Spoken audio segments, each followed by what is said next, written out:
Good morning, everyone. If I can open the meeting, please. Just a reminder that we are webcast live this morning, so if you can use your microphones when speaking, the cameras can pick up the sound and the people speaking. The first item on the agenda is the appointment of chair. Can I have nominations, please? Yes, I'd like to, for the chair, I'd like to propose Charlotte Atkins. For chair? For chair. Okay. So you're nominating her for chairman? Yes. Okay. Are there any? Sorry, it's for vice chair. Vice chair, okay. If we can do chairman first, and then we'll move on to that one. So nominations for chair. Sorry, I don't know whose hand went up first. Mr. Bowen?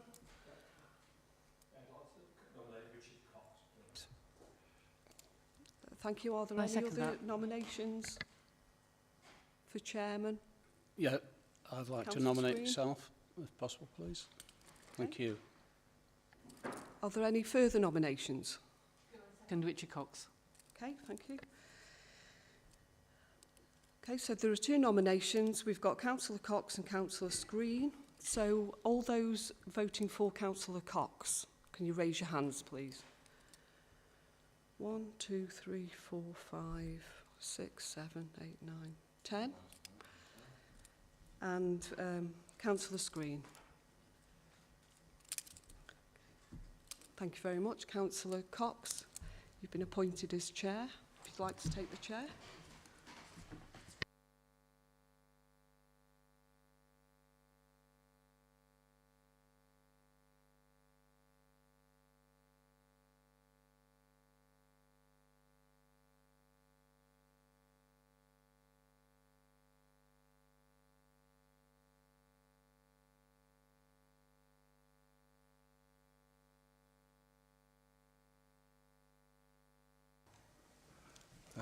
Good morning to you all. Yes, I'm Councillor Richard Cox. I'm here as a representing Lichfield District Council. May I thank those that proposed me and seconded me and voted for me to be chair. I'm very honoured, privileged to be in this position and recognising the importance of the role. I have returned to the panel from 1 year away. But previously I was vice chair for 3 years of this panel, so I feel that I am equipped to understand. My role as a chairman is to ensure that the meeting runs efficiently, cordially, with courtesy to our guests, and which to me is important. We must have obviously robust challenges, which we accept, but in a cordial and polite manner is paramount. So if I may then continue to go to the appointment of a vice chair, which is item 2 on the agenda. Do I have any nominations for vice chair, please?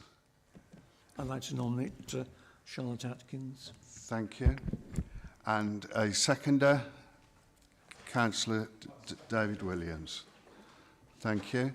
Do we have any other nominees for appointment of the vice chair?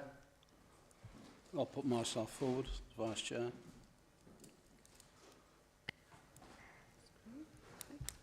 So we have two nominees. Is there a proposer or seconder to the other nominee, Councillor Sweeney?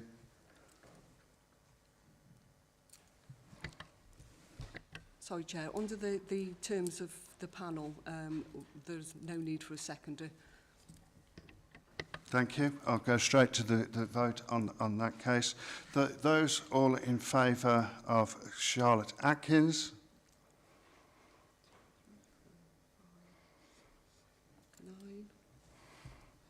And those in favour of Councillor Sweeney? Screeney, sorry, my apologies. Screen. Screeney, I've just Not been Screeney, informed. Screen. Sorry, Chair. my apologies. Thank you.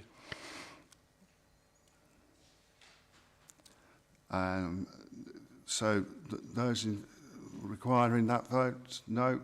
So I duly support Councillor Charlotte Atkins as Vice Chair of the panel. Thank you, Chair, and thank you, colleagues.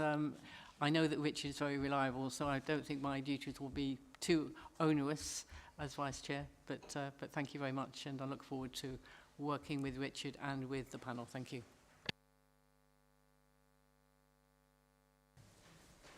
Thank you for that, Councillor Atkins.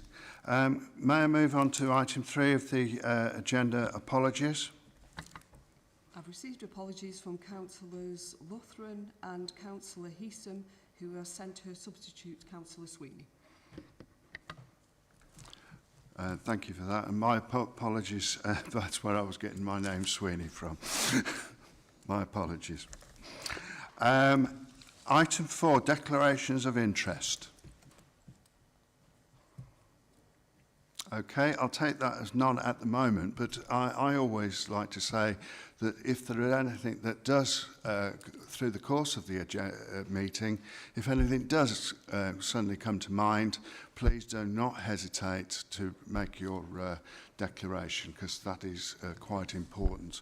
So at this stage we'll move on to the minutes of the meetings held on the 3rd and the 10th of February 2025. To move those minutes, it would require, I believe, people that were present. So obviously in the absence of some of us who were not there, could I have somebody that may wish to move? Councillor Charlotte Atkins, and seconded. Thank you very much. Any discussion on the to-do list? It looks like it's all completed, so we can move on. We have questions to the Police Fire Crime Commissioner from members of the public, item 6, and is this where I introduce Kate Loader? No. We've had 2 sets of questions from members of the public, which the Commissioner has responded to. I don't think the members of the public are here. However, a gentleman's just come in. Are you a member of... No, you're not a member of the public. I am, but I did pose a question. Oh, okay. In which case, if you want to take the questions and the responses in the paperwork as read, we can move on to the next item. Are members content that those questions and answers are as read in our papers? If that is acceptable, we'll move on. Thank you very much, members. Item 7 is the decision published by the Police, Fire and Crime Commissioner. Can we, okay, Mandy? This is a list of the decisions that the Commissioner has published since the last meeting. On the website and on the agenda pack, there is a link to the decisions that contains a lot more detail. This is your opportunity to ask questions of the Commissioner. Can I ask members if there are any questions to raise under this item? Councillor Screen. Thank you, Chair. Commissioner, the decision around the Microsoft contract.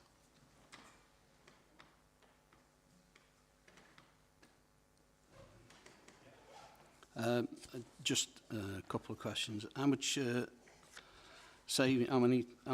savings has the procurement exercise delivered, and how much will the contract cost going forward? Sorry, Councillor Screen, I'm just struggling to hear you. Would you mind speaking up, sir?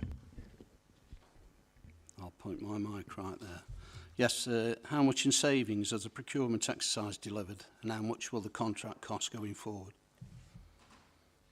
Apologies, Chair, and to Councillor Screen, I'm going to have to come back with the detail on that particular decision. As I understand it, it was a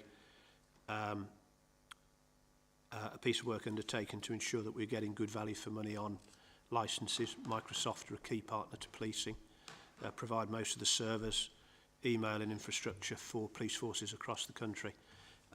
But absolutely, I would seek to assure the members of good value and the usual high standards of procurement. So I'd be happy to feed back, and we'll put that into public as well. The documents are there stating the detail, of course. It was some time ago. Apologies, it's not at the forefront of my memory.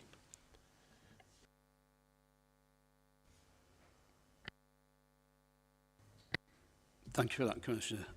Just a question around the fire and rescue decision. The risk planning team collected data from the public who told them that they wanted the service to do more to prevent incidents. As a result, considering the large amount of solar and battery farm planning application going through here in Staffordshire, what training is currently being carried out by FARS to address the unique hazards presented by energy storage systems, particularly those using lithium-ion batteries?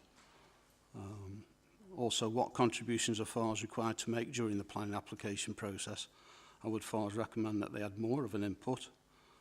And finally, how many practical on-site drills at battery storage facilities are being done by the Fire and Rescue Service to help them prepare for any major incident at battery storage facilities?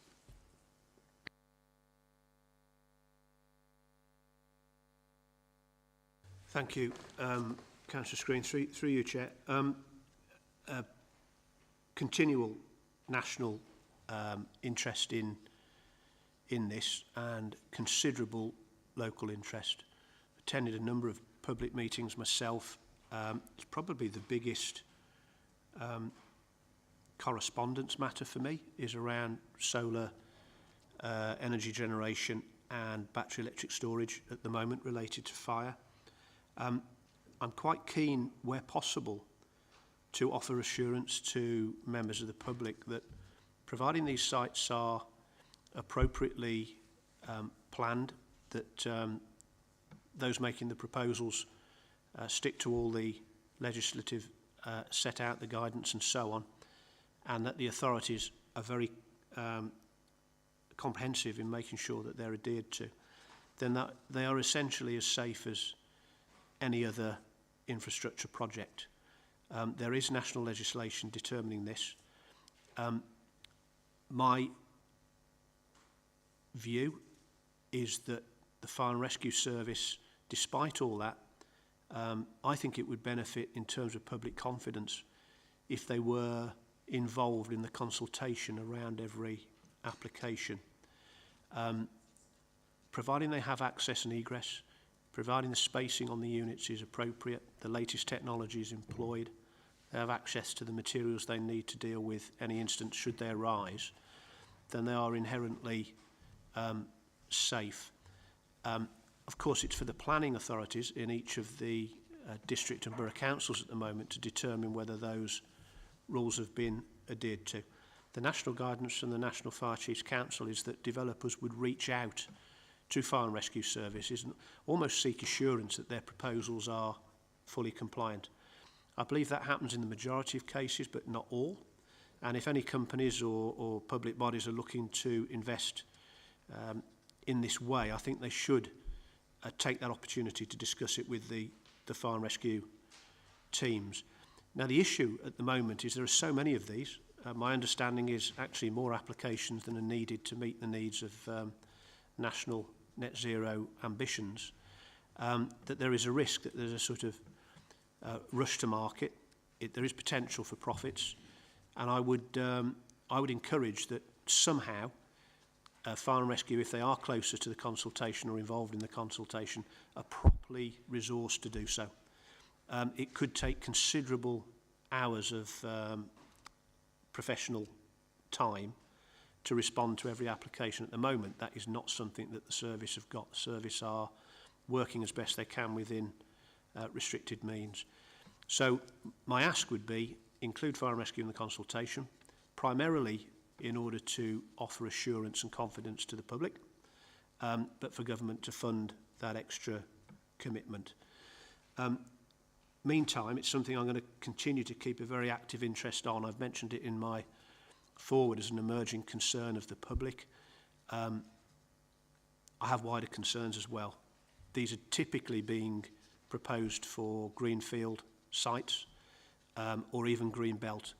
I think there's a risk 10, 20, 30 years down the line when they are end of life that those sites become considered to be brownfield, and on that basis we're looking at encroachment into our rural countryside, which is not something I would support as a wider principle.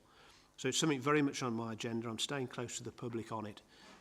However, please do not believe everything you read about incidents in other countries with old technology.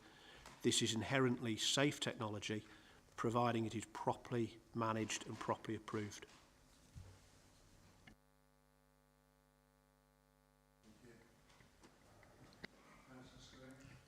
Thank you for that, Commissioner.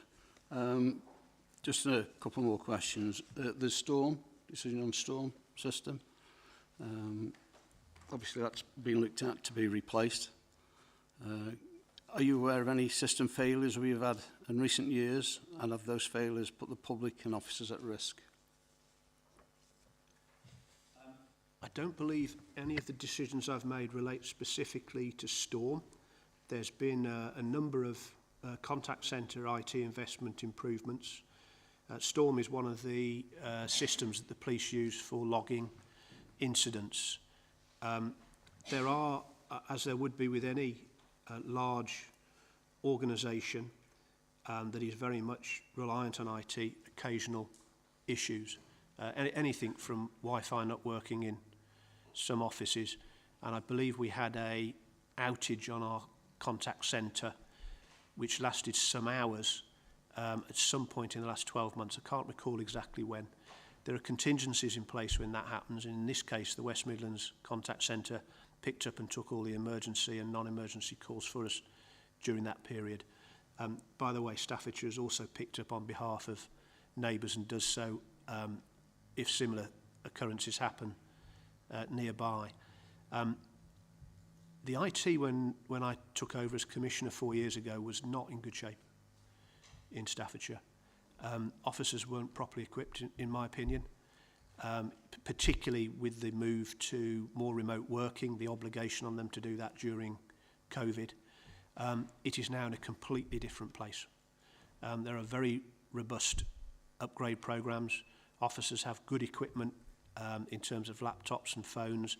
A lot of the duties they used to have to return to stations to perform can now be performed out in the community or more convenient places, meaning more time for them in the front line. The next move is of interest, I think, which is to more potential nationalisation and standardising of IT across police forces. It's part of the government's ambition. At the moment, 43 forces can make 43 different decisions about the systems they employ. I'm not sure that that is the most efficient or effective way. However, what it does, of course, allow for is good, new, innovative products to be given a testing, perhaps in one or two areas, products that may well lead to being an accepted standard across policing. So I'm watching not only locally but also nationally, and I'm involved in some conversations around that. I have a background in IT myself, so I'm interested to make sure that where standardised products are proposed and maybe imposed on policing, it doesn't mean that we're missing out on innovation and creative stuff. I'm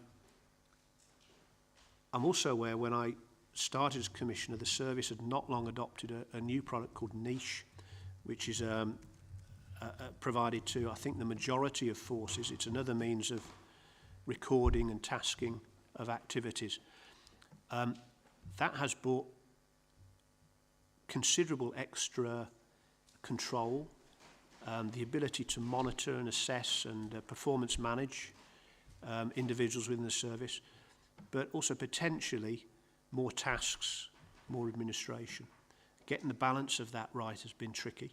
I think the work is still ongoing and developing, and we're very interested at the moment to see how AI and other tools, particularly what they call remote processes, to automate activity, perhaps to redact statements, perhaps to deal with, as we have with our contact centre work, provide intelligent tools that can help identify whether people are reporting an emergency or looking for a follow-up, things of that nature. There's real huge opportunities at the moment in the world of IT. So Storm has its strengths, it has its failings. I've no doubt every system in the last 4 years to some degree has had issues, but they are really at this point pretty minor. They were pretty regular. They're pretty minor, and the officers and staff have all the tools they need to work wherever is most suitable. Thank you. Yes. Councillor Screen. I do have something else, Chair. On if that's which okay. item? It's the decision around the firearms range facility.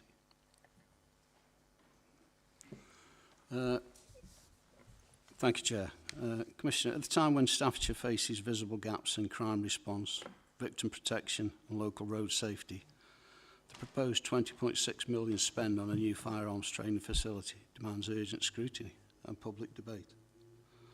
Independent inspections have found Staffordshire Police requires improvement in investigating crime and responding to the public, inadequate in protecting vulnerable people.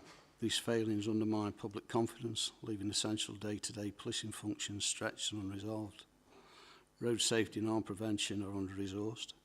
There is a lack of resourcing for collecting and analysing recent road traffic data, preventing targeted interventions to reduce serious injuries and deaths on Staffordshire roads. Until these life-saving intelligence functions are funded and prioritised, major capital investment elsewhere is difficult to justify, I would say, to the public. Service gaps, vacancies and poor crime outcomes. Specialist teams like crime public protection remain under-resourced, restricting the force's ability to tackle serious or complex offending. Existing transformation and asset investment has not yet resulted in clear, tangible improvements in crime reduction and public safety. The new firearms facility will benefit a small number of officers. Meanwhile, the public will see little improvement in core services, areas affecting burglary, violence, antisocial behaviour or dangerous roads. Residents expect their money to translate into visible reductions in crime, faster call responses and safer communities. Priorities are not addressed by the current project. This is not, in my opinion, sound leadership, it's misplaced priorities. Policy making must be driven by public needs and value for money, not by specialist infrastructure before the basics are fixed. With frontline functions rated inadequate or in need of improvement, and critical safety work like road policing underfunded, timing this project now is questionable. So, Commissioner, will you commit right now in delaying the £20 million firearms project until core police performance improves, roads are made safer and frontline units are fully staffed? Or will you sign off the spending and admit your priorities lie with buildings over people? Thank you. Thanks, Councillor. And again, through you, Chairman.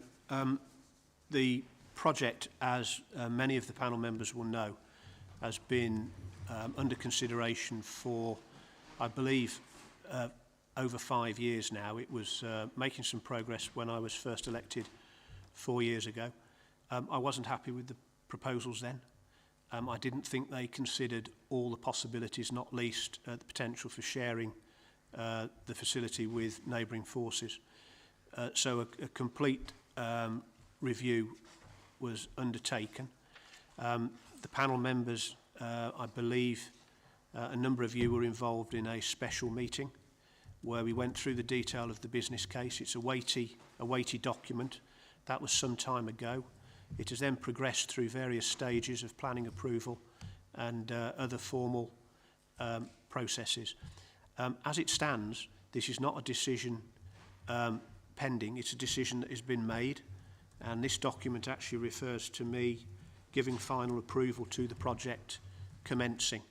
There will be spades in the ground on Stafford headquarters in the next few weeks as it happens, and we're currently managing all the implications of relocating staff, parking and so on associated with it, because it has an impact on the service. A number of the things you've mentioned, Councillor Screen, as perhaps shortcomings or weaknesses in the service, I'm sure we'll pick up as we go through the annual report, because your suggestions or implications around things like roads policing, response, visibility, etc., you'll see that the direction of travel on all of those is actually positive. It's all part of the conversation we're about to have, I'm sure. Police forces are required to provide services to a certain standard. One of the conversations that I mentioned before, I'm involved in around national functions, and this is not just me, but other police and crime commissioners and chief constables will have pushed back on too, is understandable, but not always fully explained requirements for additional training at a higher standard. Now, firearms is one area where the expectation of the training facilities is much higher than it used to be. Our current facility, which is a large open field with no cover, no real training or catering or support facilities in the vicinity of Yarnfield, in my opinion, is completely unacceptable for training some of the most, some of the officers that we place our greatest trust in that they are responding to really high-risk situations. I don't want them to be, and I'm sure you don't either, want them to be anything but as well trained as they may be. It's vital. There are a few of those officers, but there's well over 100 or so in Staffordshire, I think over 150 at any one time, and they are constantly being deployed, either using their skills or using additional skills in support of the rest of the teams. It's a small number of officers, but it's 1.2 million people. 1.2 million people in Staffordshire that they are there to keep safe should the very worst situation occur. I don't see it as the wrong investment. I see it as absolutely the right investment. I'm disappointed perhaps we couldn't have got there slightly sooner because costs are increasing every day. But there is due process, particularly around procurement, and I know you're concerned that we get proper value for money and open competition. So we've done everything by the book there. Just on the matter of sharing with other areas, it was established following some really very good work actually, which is all set out in the business case that some of your colleagues have already seen, that if we were to share a site, in this case we were looking at an opportunity to share a site with West Mercia Police, there would have been some geographical implications, some costs of getting trained officers when the training to and from the site, which would have been unfortunate. But the real issue was we would have had to put 2 ranges on that site. It made no financial sense once that became apparent.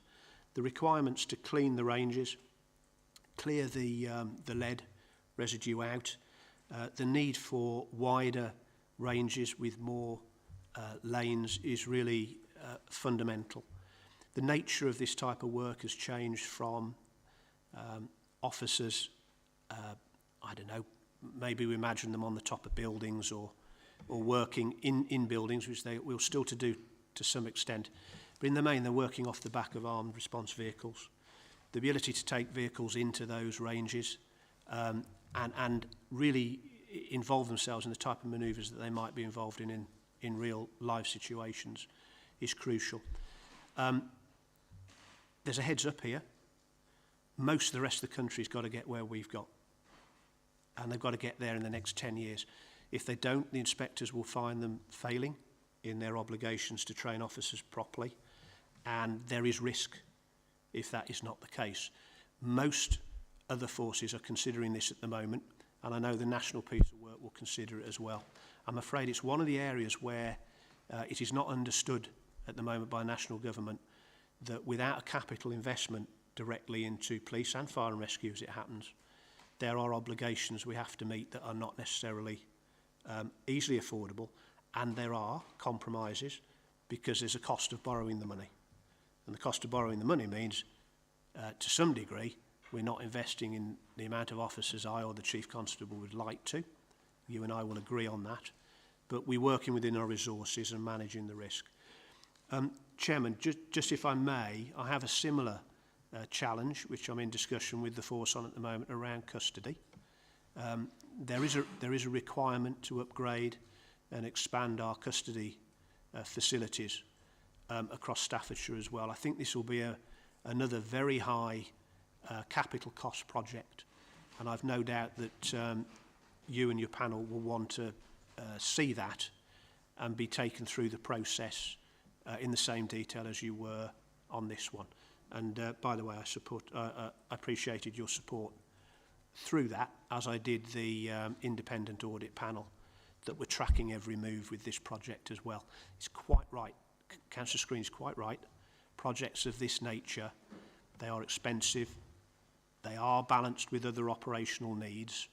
So you're right to ask me, am I assured that we've got good value for money and we're not shortchanging not only the officers but the public?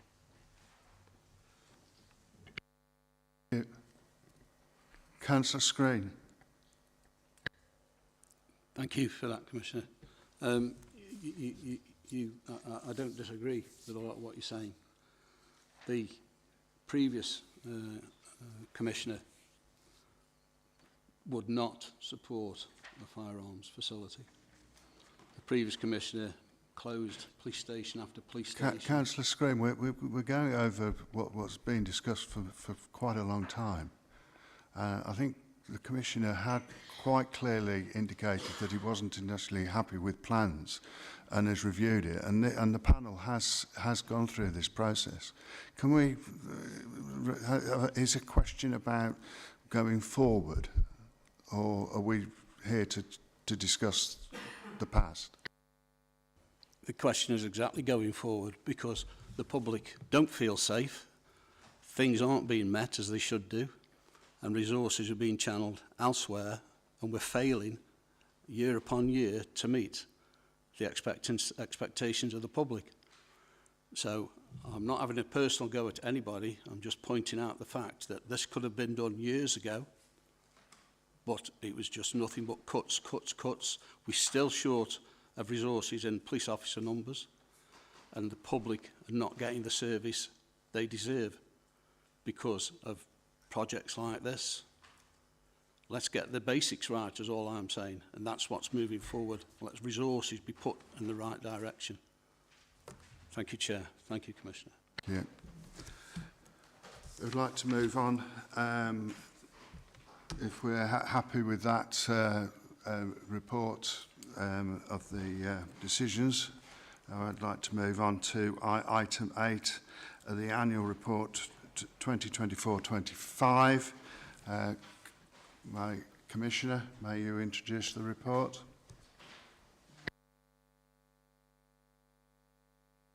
Thank you. Congratulations, by the way, Chairman, Vice Chairman, and welcome to everybody who's a new member on this panel. This is an important place for me. It's where I am held to account and in my duties to hold the service to account on behalf of the public. And I'm very keen that we continue, as we have done and as we have done this morning, to address the issues that are in the public interest. I'm hoping you found this annual report useful and comprehensive. My team have done an excellent job with this. Communicating what we're doing is important. As Councillor Screens just said, a number of people don't think they're getting the police service that they think they ought. I think when you look at an annual report that details what's going on in Staffordshire like this one, you will be comforted, I think, to see that actually people are. Crime is reducing, antisocial behaviour is reducing, the number of calls into the service is reducing, road safety is being enhanced, police activity is up, arrests are up, prosecutions are up. There are distractions. The disorder last year was a particular challenge. We have ongoing protests across the county, which I've mentioned before. I think they distract officers from what the public really want to see them doing. and I hope that central government will help us with some of that. It's the first report, Chairman, since my new local plan, or refreshed local plan, following the election last May. I was pleased in that plan to include a focus on rural and retail crime. Those came out particularly when we were talking to members of the public in previous years. Both are going in the right direction since the introduction of particularly the new proactive policing and rural team. Rural crime has dropped considerably, actually, about half as much cost to that economy as in the previous year, and I'm pleased to see that it's a trend across the country as well. The key there is tackling organised criminals.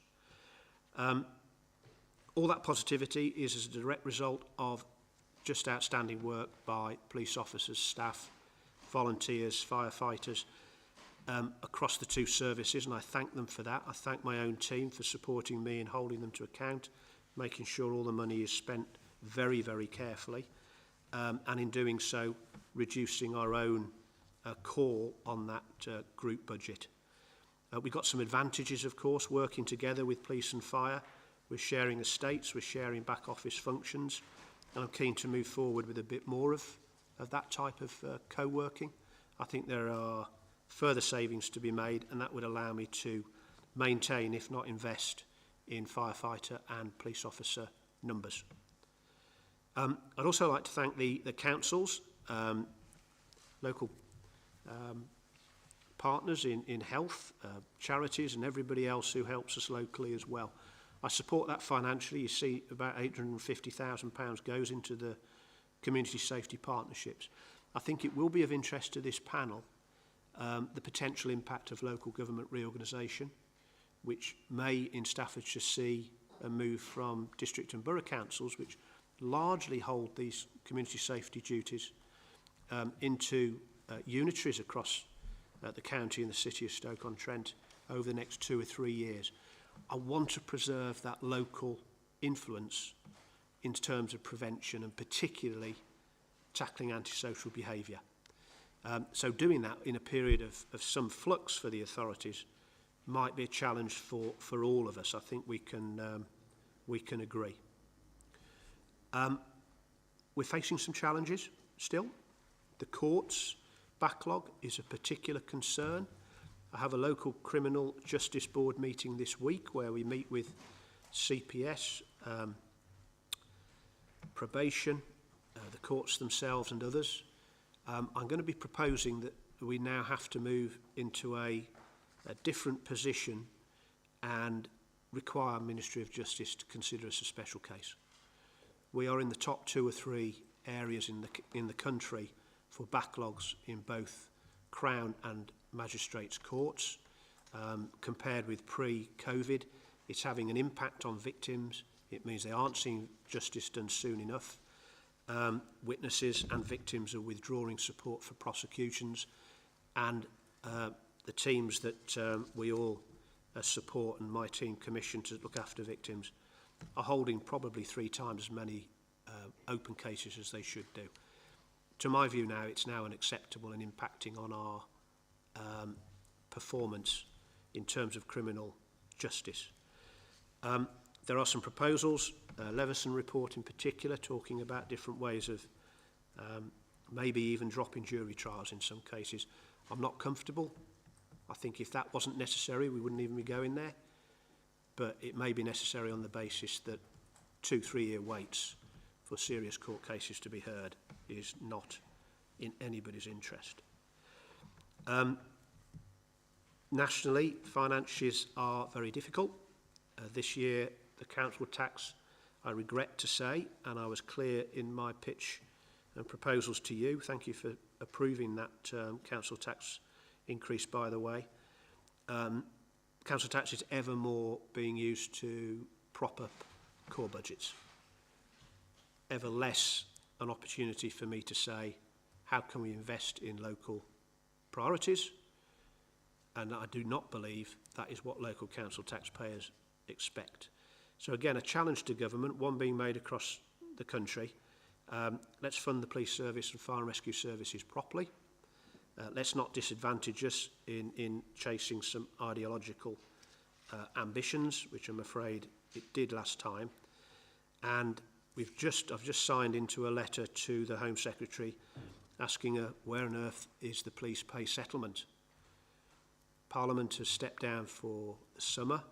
I believe it's pretty much unprecedented that there hasn't been an agreement on police pay before that. We've got budgets to set on the 1st of September. It's an expectation we know police pay at that point. Goodness me, I do hope it's in keeping with the other public sector and properly funded.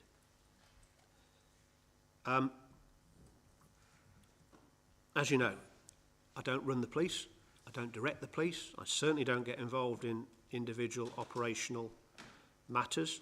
I'm not trained to do so or experienced to do so.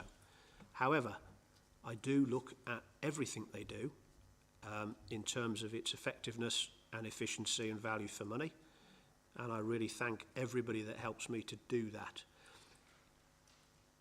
This job isn't getting any easier, but the information I have to make decisions, to understand what is going on, has vastly improved in the last 3 or 4 years. I'd really like to commend both services for the type of information they provide to governance or in response to direct questions from me. You'll see a lot of that in the report, and any of you that attend or watch the public performance meetings where I share a whole pack of performance data that's really not unlike what I see in the governance boards, except for confidential information, will appreciate that we're very open and transparent here in Staffordshire with putting into the public domain what is really going on, whether it's good news or less good. The government has been positive in supporting our ambition to further improve neighbourhood policing. In the first year of their pledge, we've got a commitment for 53 additional neighbourhood officers, which is good news. You know, that's a couple on every shift across the county. The question is, will we get more officers, or will the policy be, as it was in the election, to increase the neighbourhood resource with more PCSOs or special constables? The latter, in fact both the latter for us, will be a challenge, because Staffordshire already has more PCSOs than most other force areas, and it's one of the reasons that we have that it's difficult always to assess officer numbers from force to force. Some forces have no PCSOs. We do. We value them. They make a difference. They are absolutely at the heart of neighbourhood policing teams. So getting that balance right, there's a conversation at the moment with the Home Secretary again about really allowing Chief Constables to make the recommendation about what they need in their local patches, not for that to be dictated to meet a manifesto pledge. I'm very pleased that the government has continued to support some of the partnerships that are very effective. Drug and alcohol, we've got a meeting which I chair on that later today, and also the violence reduction funding, which is really helpful. We're making some good progress on knife crime, particularly involving young people. More difficult to move that in the main, where it's sharps and knives are being used in domestic or relationship violence. But we are making progress across both of those, and also in violence against women and girls, quite substantially actually in some local police team areas. I mentioned before this move to centralise. I'll come back there if I may, Chair, just to the idea. If we're asking local council taxpayers to fund a considerable proportion of the police force and the majority of the fire and rescue service, as you'll see in the financial summary at the back of these documents, they need to feel their local priorities have been met. It is not enough for them to be meeting national, metropolitan, overly perhaps London-based priorities. Our organised crime challenges are not the same as the cities. So I'm hoping there'll be some flexibility and recognition of that, whilst also taking account of national services where they can offer better value for money. Dave, thank you for being an ACE deputy this first year. Councillor Screen mentioned roads policing. Same again, folks, during the campaigning and the feedback we get through my office. Road safety is still a huge priority for the people in Staffordshire. The road crime team are doing a wonderful job at the moment, 24 hours now, supporting local police teams everywhere. If you're on any social media, you'll see they are stopping cars for no tax, no insurance, speeding, no licences. They're seizing vehicles. They're quite often finding stuff in the boot because a criminal in one area is quite often involved in another, and more support to them will be that continued support I think is a priority in my plan, and I expect it to be a priority going forward as well. Dave's got some experience in children's services in Stoke, which is also helpful to us. My own team commission around exploitation of children in a number of areas. The prevention work that's being done, and again, I really thank the councils for this. The duties there are primarily with the County Council and Stoke City Council around protection of children and safeguarding. But of course, police are involved, and my interest and the public's interest is that they get the support. Councillor Screen mentioned this earlier. He's quite right too. It's an area of very high risk and harm and importance to the public, and that's why we invested over 100 additional detectives, experts in the public protection unit. They have mostly landed in the last 12 months. That is a substantial recognition of the need for that and the importance, and it was also mentioned in the inspection reports. So, Chair, I'm really keen. What's of interest to the panel? What do they think I might have missed? What would they like to, you and your colleagues like to ask me about? We're not a top performing police force in Staffordshire yet. But with this direction of travel, if it continues, we will be there. Everything improved from one inspection report to the next. The Fire and Rescue Service is pretty close to being one of the top fire and rescue services. But again, improvement across every area of inspection since the first one I oversaw 2 years ago. I'm very confident, very, very confident in the people that are working in both of those services, their motivation, their ambition, their determination to be outstanding. But you'll see the wider piece, particularly the involvement of partners like yourselves, is so crucial if we're going to be reducing crime, continue to reduce antisocial behaviour, and fundamentally allow people to really understand the nature of the risks they face. I get more distressed than anything when people read a paper or pick up a social media tweet or take a national line from someone to suggest that their police force is broken, that they live in a lawless society, or that they are at risk going to the shops, going to the playground, or enjoying themselves. That is not the case. It's particularly not the case in Staffordshire and Stoke-on-Trent, and where criminal behaviour is, where mental health poses a risk, where individuals, for one reason or another, need to be tackled by police, or events tackled by fire and rescue, we've got services we can rely on to do that. I think there's a distinction sometimes. We read in the papers, the police this, the police that. They aren't committing the crimes. They are protecting us from those that would. And together, councils, charities, support organisations, we can continue to do our best to keep Staffordshire safe. Looking forward to some questions, Chair. Thank you very much, Mr Adams. That's a comprehensive run-through of the annual report. I've had initially a couple of indications to question, speak. Start with Councillor Atkins. Thank you, Chairman. and welcome. First of all, I'd like to ask about policing. You rightly identified the fact that there were 53 additional neighbourhood police. And what I want to ensure is that those neighbourhood police are deployed according to the needs of the local neighbourhood. Now, we've already had a few words outside, Ben, about the street preacher in Leek creating significant problems.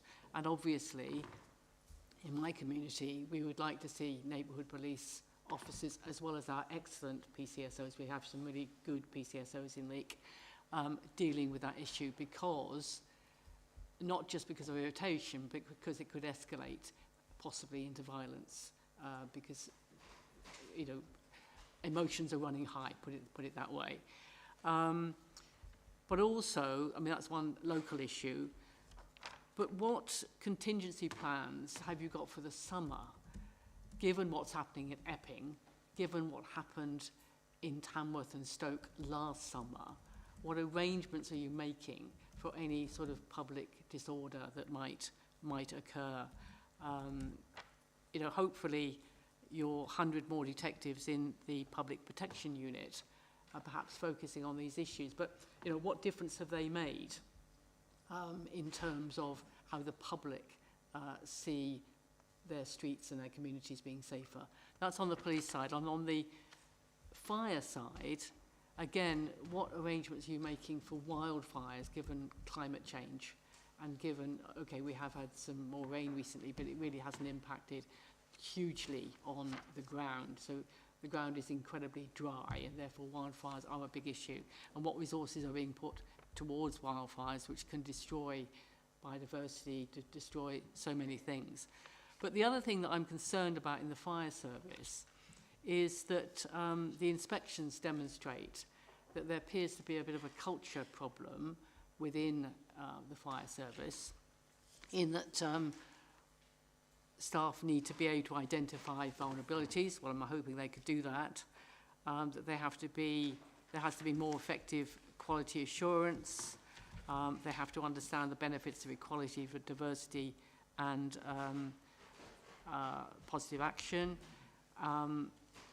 Robust processes to carry out equality and impact assessments and so on. So it implies to me that there's a culture problem. And then if you look at the nature of the service, when less than 20% of the workforce are women, I realise that's partly historic, and that only 3% come from ethnic minorities. And it seems to me that there's an inbuilt culture problem there, partly because the workforce is so it does not reflect the population of Staffordshire as a whole. So those really are the questions I'd like to ask. Thank you, Ben. Mr Adams? Thank you. Thanks, Councillor Atkins. Just on the neighbourhood policing, yeah, that 53, we've essentially got authority to spend that money, bring them in. We've got to try and land those within the next 12 months. So they're not all out there at the moment. This is something you'll see the difference through the next 12 months. They will be dedicated to neighbourhood tasks, primarily patrolling, working a patch.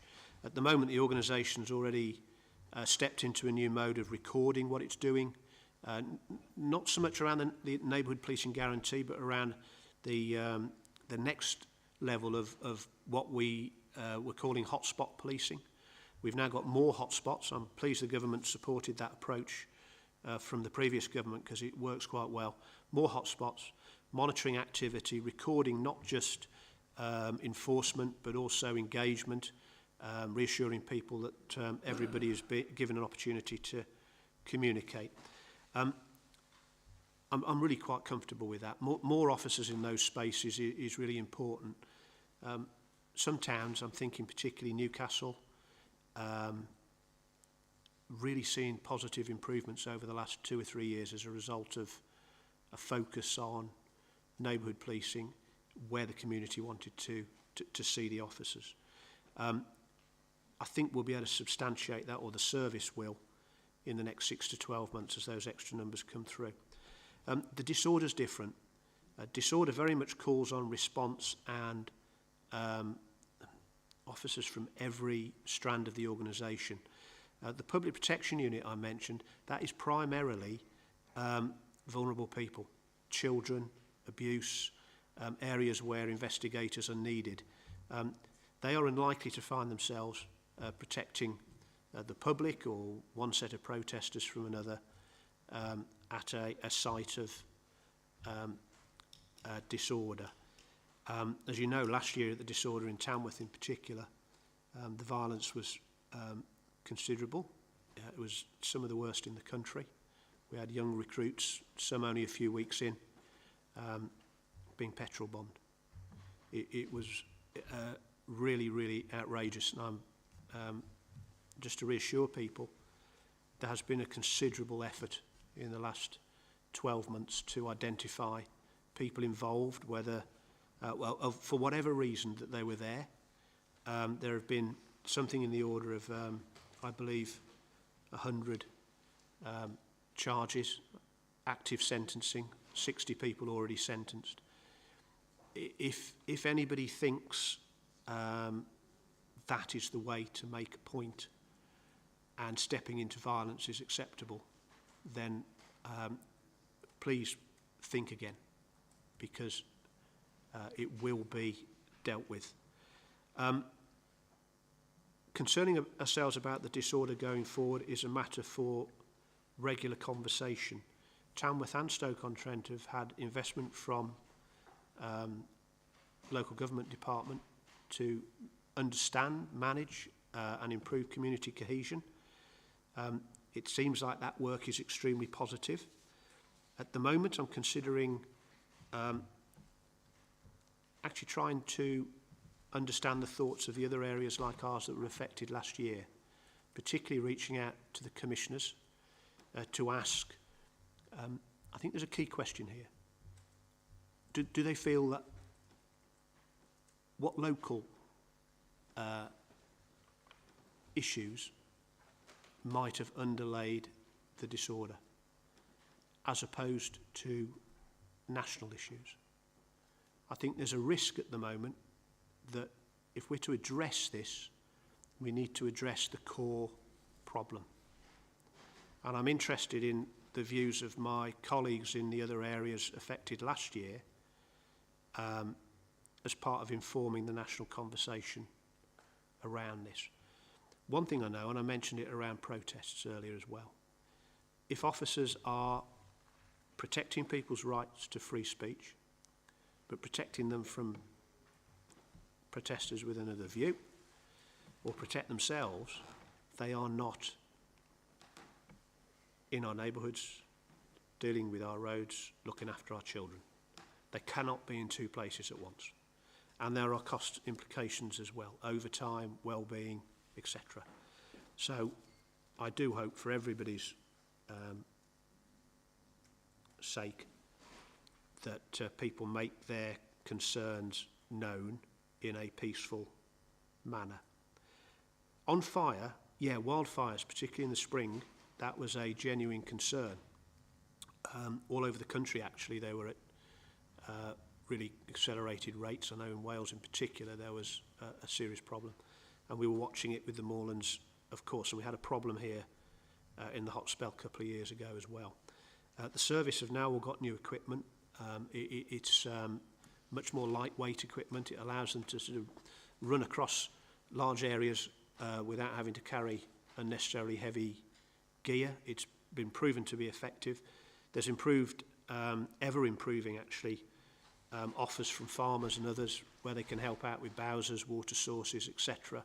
I think the rural communities gathered around this risk. The weather in recent times means it's not quite the concern it was at the start of the year. But certainly being close to the moorlands, you'll be aware it's something to keep an eye on. The other element of that, and it's part of the national conversation again at the minute, around fire reform, and I do hope that government doesn't back off their initial stated ambitions around this. We really could do with fire and rescue being properly resourced and have a statutory duty around flooding.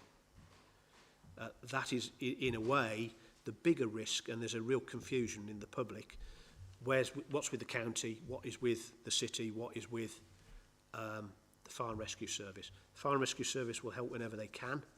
They are not resourced to respond specifically to flooding at the moment. That's the other side of the climate change that we need to deal with. Councillor Atkins, I think you're aware, yes, there's some comments around culture in Staffordshire. I'm very assured about how ahead of this Staffordshire is. Our Chief Fire Officer has been involved in writing and developing the standard on ethics in recent years. We've been extremely open with the service. We've actually brought in a review of culture into Staffordshire, welcomed the HMI's review into Staffordshire. The sector has a problem, and you'll know the current police minister was rightly upset when she heard some of the things that were happening across fire and rescue in her scrutiny meeting a couple of years ago. The new fire minister, Alex Norris, I believe, understands the importance of this. People have to feel they can work in fire and rescue safely and want to work in that service. It's a wonderful service, great careers, great opportunities. We are open to people from all backgrounds, males and females. We have a tremendous contribution by female staff in particular, but also firefighters, and we'll continue to do that. I would like the service to reflect the nature of Staffordshire. I think we all would. Providing, of course, everybody can do what they need to do, which is not straightforward in terms of the expectations of their physical capabilities and so on. So we'll continue to do what we can do to help the sector get where it needs. That's a fundamental part of this national reform as well. Some pretty poor, old-fashioned, unacceptable behaviours in fire and rescue that caught me by surprise and would disappoint the public. They're not new. They are at a much lower level, I would say, than they were. And some of the institutions involved are not necessarily as robust in dealing with incidents that they know about as they should. I'll leave it there, I think, just to say everybody's got an interest. Employees, representatives, everybody's got an interest in people that shouldn't be in the service not staying in the service. Thank you. To come back, Councillor Atkins. Sorry, whether you use drones, particularly in the fire service, and how effective that is. Becoming ever more effective. Thank Yeah, fire and rescue are using drones. Real opportunity to scan buildings, scan dangerous sites before they send people in. We did lose some firefighters this year at an event in Bicester. I'm not sure a drone could have helped there, but that's the type of situation where it might. And particularly drones are a big step forward in policing as well. I'm involved in, I chair a board around the National Police Aviation Service. The future will very, very much involve more drones supporting the helicopters and fixed wing, which are pretty effective in serving Staffordshire as well.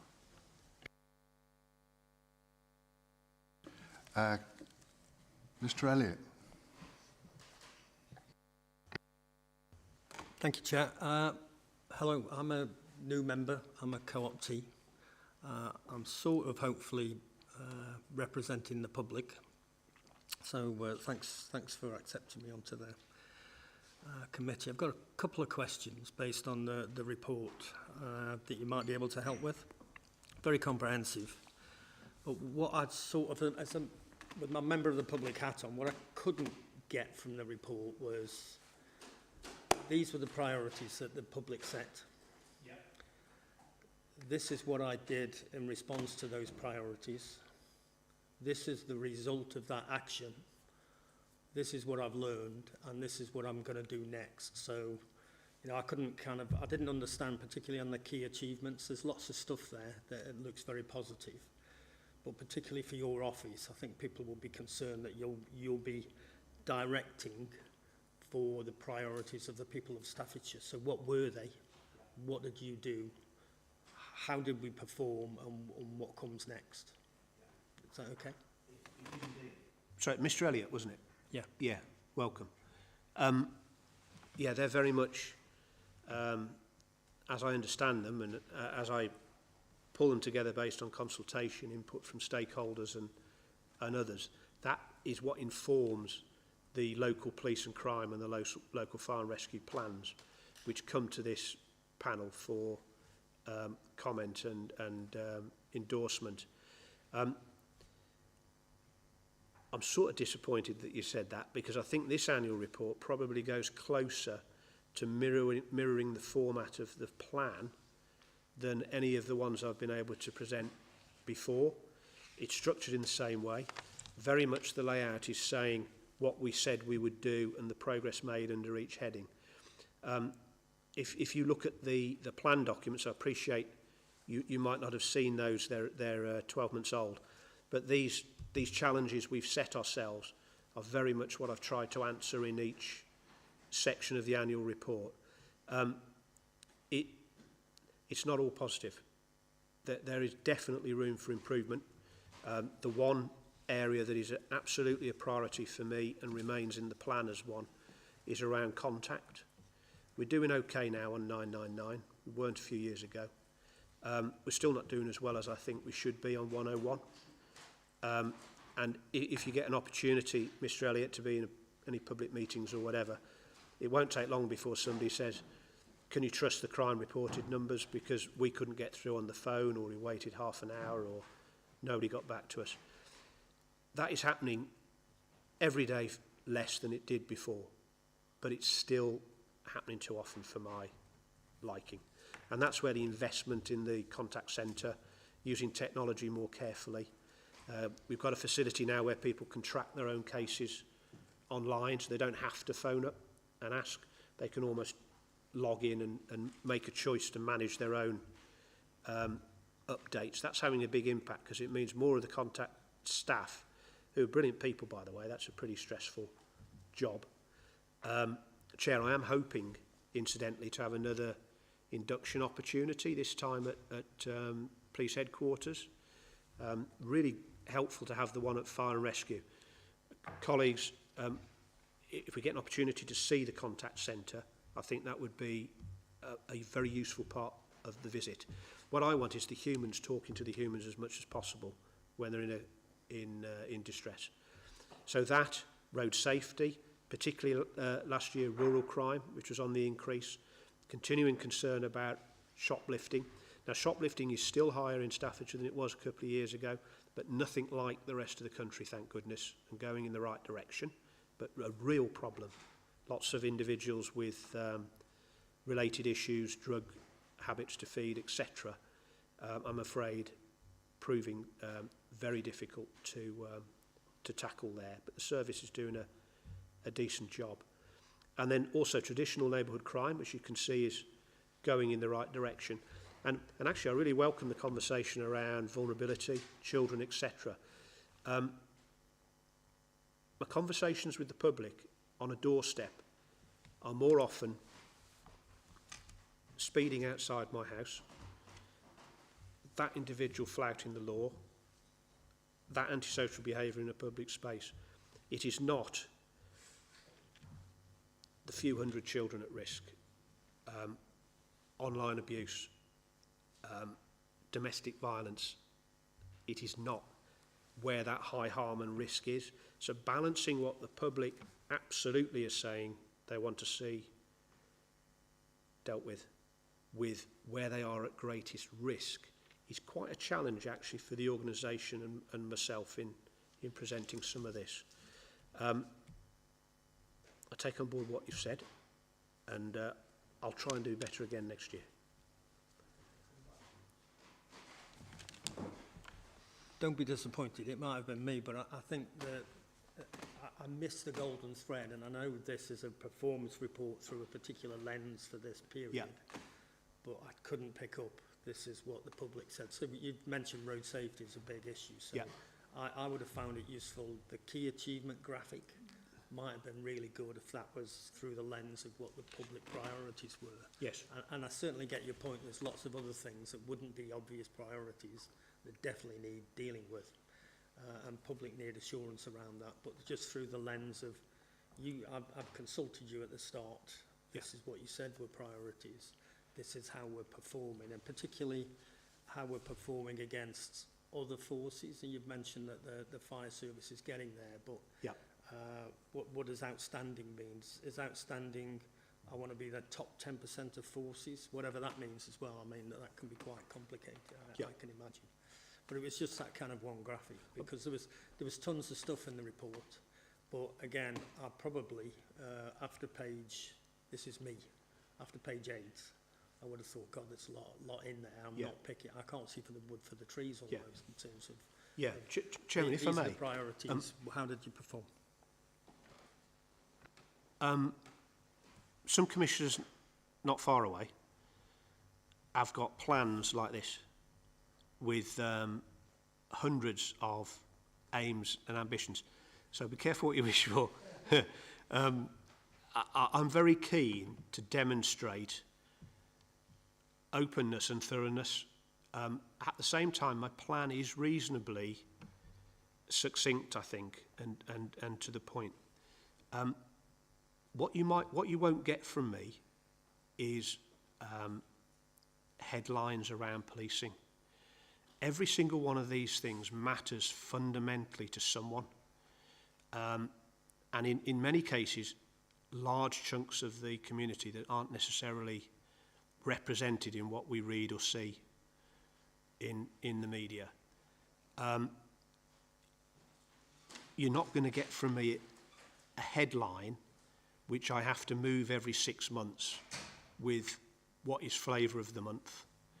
These are fundamental policing requirements. Answering queries, responding quickly, arresting criminals, securing convictions, getting to fires quickly, dealing with domestic abuse, taking violence against women and girls as seriously as it should be taken. So these are fundamentals. I'm not expecting a flash or high-profile service, and I don't think the public are. They have expectations of core capability. So I'm not uncomfortable with some of that, but I do get your point.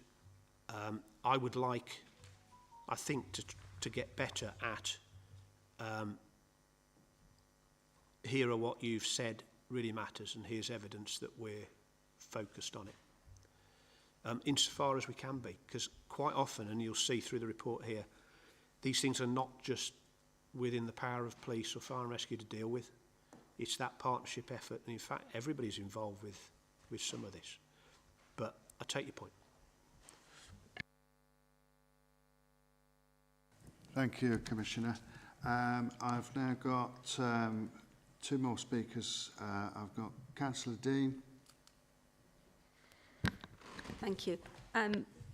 I'd like to start off with a thank you, actually, for the community work that's being done around Tamworth. Over the summer, we've had such a large presence of police at some of our events. And in fact, over the weekend, we've had a bunch of cadets at 2 of the events I went to. And that does give reassurance. People then start to know who the police look like. So I'm really grateful for that. And also, one of my councillors has just started an initiative called Women's Voices, and we've been very, very pleased with the way that the police have interacted with us on that and are coming forward with initiatives going forward. So that's really good.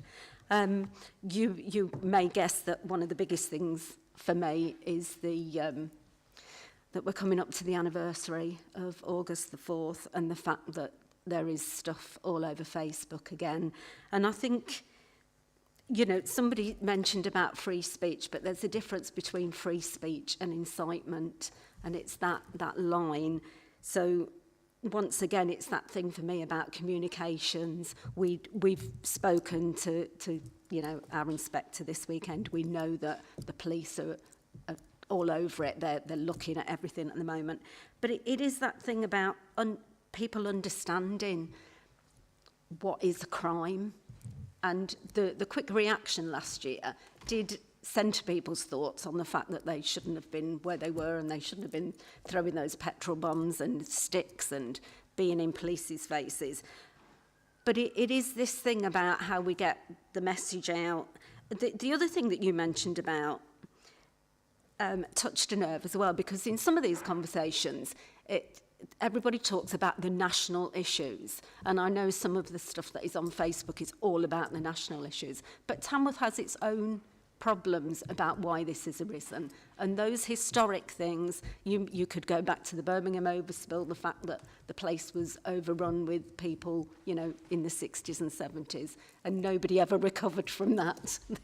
You know, the historic Tamworth people. But there's all those things in the background. There's the low-wage economy. There's all those things which are not necessarily very different to everywhere else, but has its own little bits. So I suppose my plea is that we keep on with all the good communications that we can. And I know we've been talking about some initiatives we can put in place, but it does feel at the moment like everything's a tinderbox, and it must, you know, we're not unique. It's just that it happened in Tamworth. It could be happening anywhere. So I think we just all need to be very aware of it. Thanks, Councillor Dean, and thanks for that feedback. I'll share it. I had a walkabout in Tamworth the other day with an officer called Venus. It seemed like everybody knew her. It didn't. Everybody who walked past, every shopkeeper knew her, and she knew what was winding people up and what she had to deal with. The cadets are really going from strength to strength. My predecessor re-established them, and no other forces really were going there at the time. I do provide a little bit of direct support to them, but it's not necessary in the way it was, and most of the forces have now got cadets, and they're a great example, particularly at the Memorial Arboretum when we have activities there.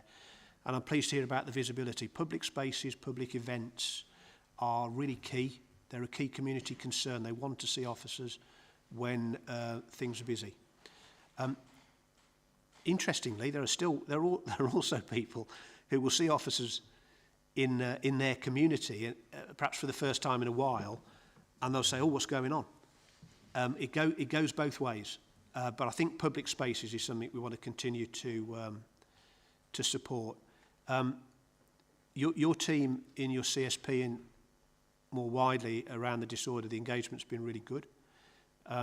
Picking up on Mr. Elliott's point again, a key emphasis for me in the last plan was around engagement, letting people know what the service were doing, how they could contact the service, how they could get involved, encouraging the officers and PCSOs to be more involved with stakeholders, whether they're counsellors, volunteer groups, etc. They're making good progress on that. I still think there's more that they can do. It's almost building up a network of support. There will be situations, I'm sure, individuals involved in that women's group who might feel encouraged to come forward with something as a result of being able to feel they're in a trusting relationship with their local officer. So that's all good news, I think. Yeah, I share your concern about the disorder. It is... There's a huge difference between saying you're unhappy with something, holding a banner. They weren't, sorry, I said petrol bombs earlier. They had petrol thrown on them and they were waiting for the match. But it wasn't actually petrol bombs, but that all has implications, not least stress, traumatic stress, etc. Let's hope it doesn't happen. The rapid response, I think, from the criminal justice system last year meant it was one dreadful weekend, but it was advertised for a town near you for the following half a dozen weekends. It was going there. So let's hope people's memories aren't too short. There were blinking kids involved and people who didn't know what they were doing, caught up. Some of them will have, they've been prosecuted, some of them will be have criminal records forever now as a result of following the behaviour of others, and some of them were just there to cause trouble. And they'd have been, no doubt, caught for something else one day anyway. But it's not good. This distinction between making your views understood and thinking you have to demonstrate violence towards others it's a big one. And thank you, by the way, because I think you suggested you'd support that conversation with other areas around what we've learned in the last 12 months. My own view is it may differ. I think there are underlying issues there that not necessarily... I think some of the ones being talked about have been talked about for generations. I'm very interested in what's changed in the last 10, 15 years. And I think it is for national government to pay attention.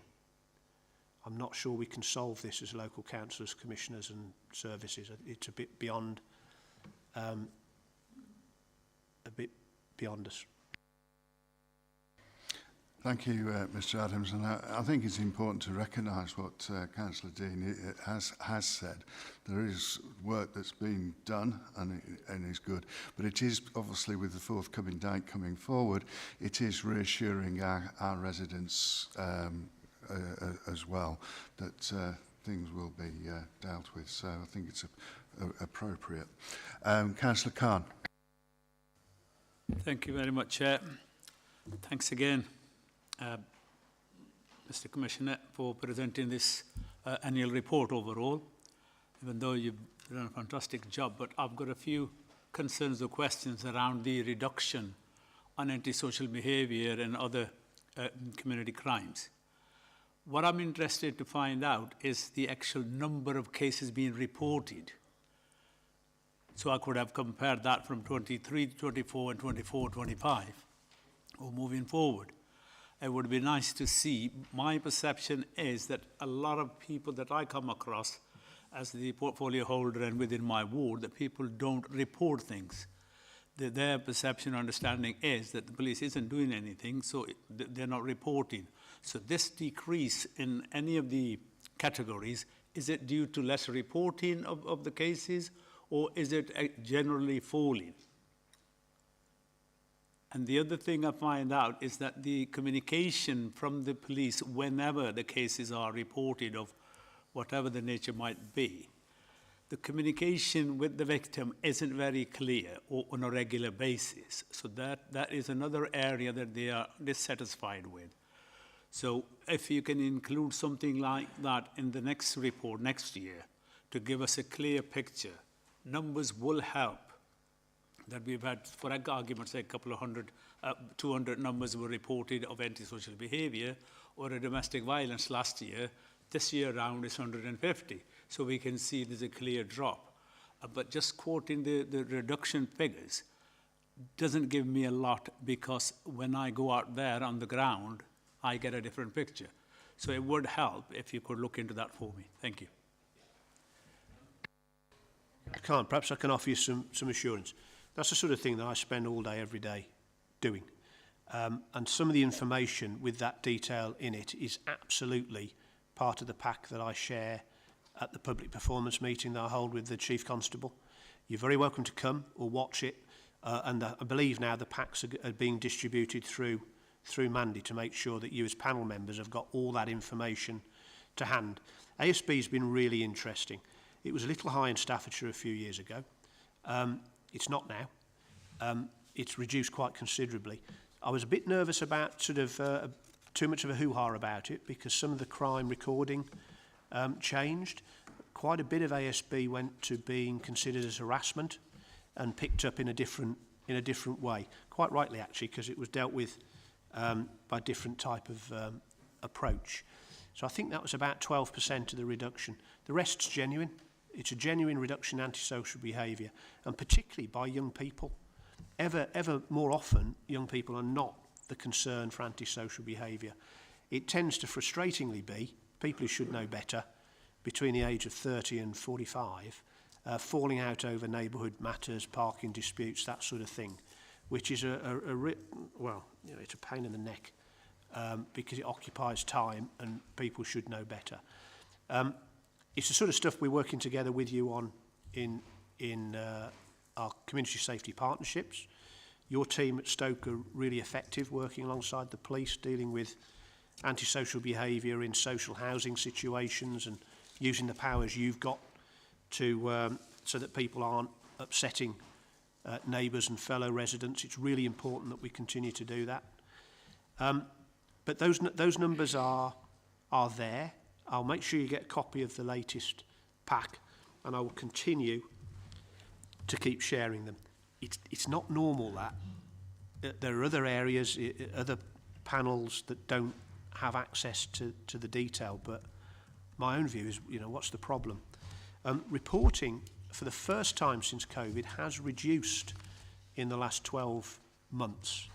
I know that contact has improved, so at the moment it isn't, I believe, because it's more difficult to make contact with the police. It's actually easier and quicker.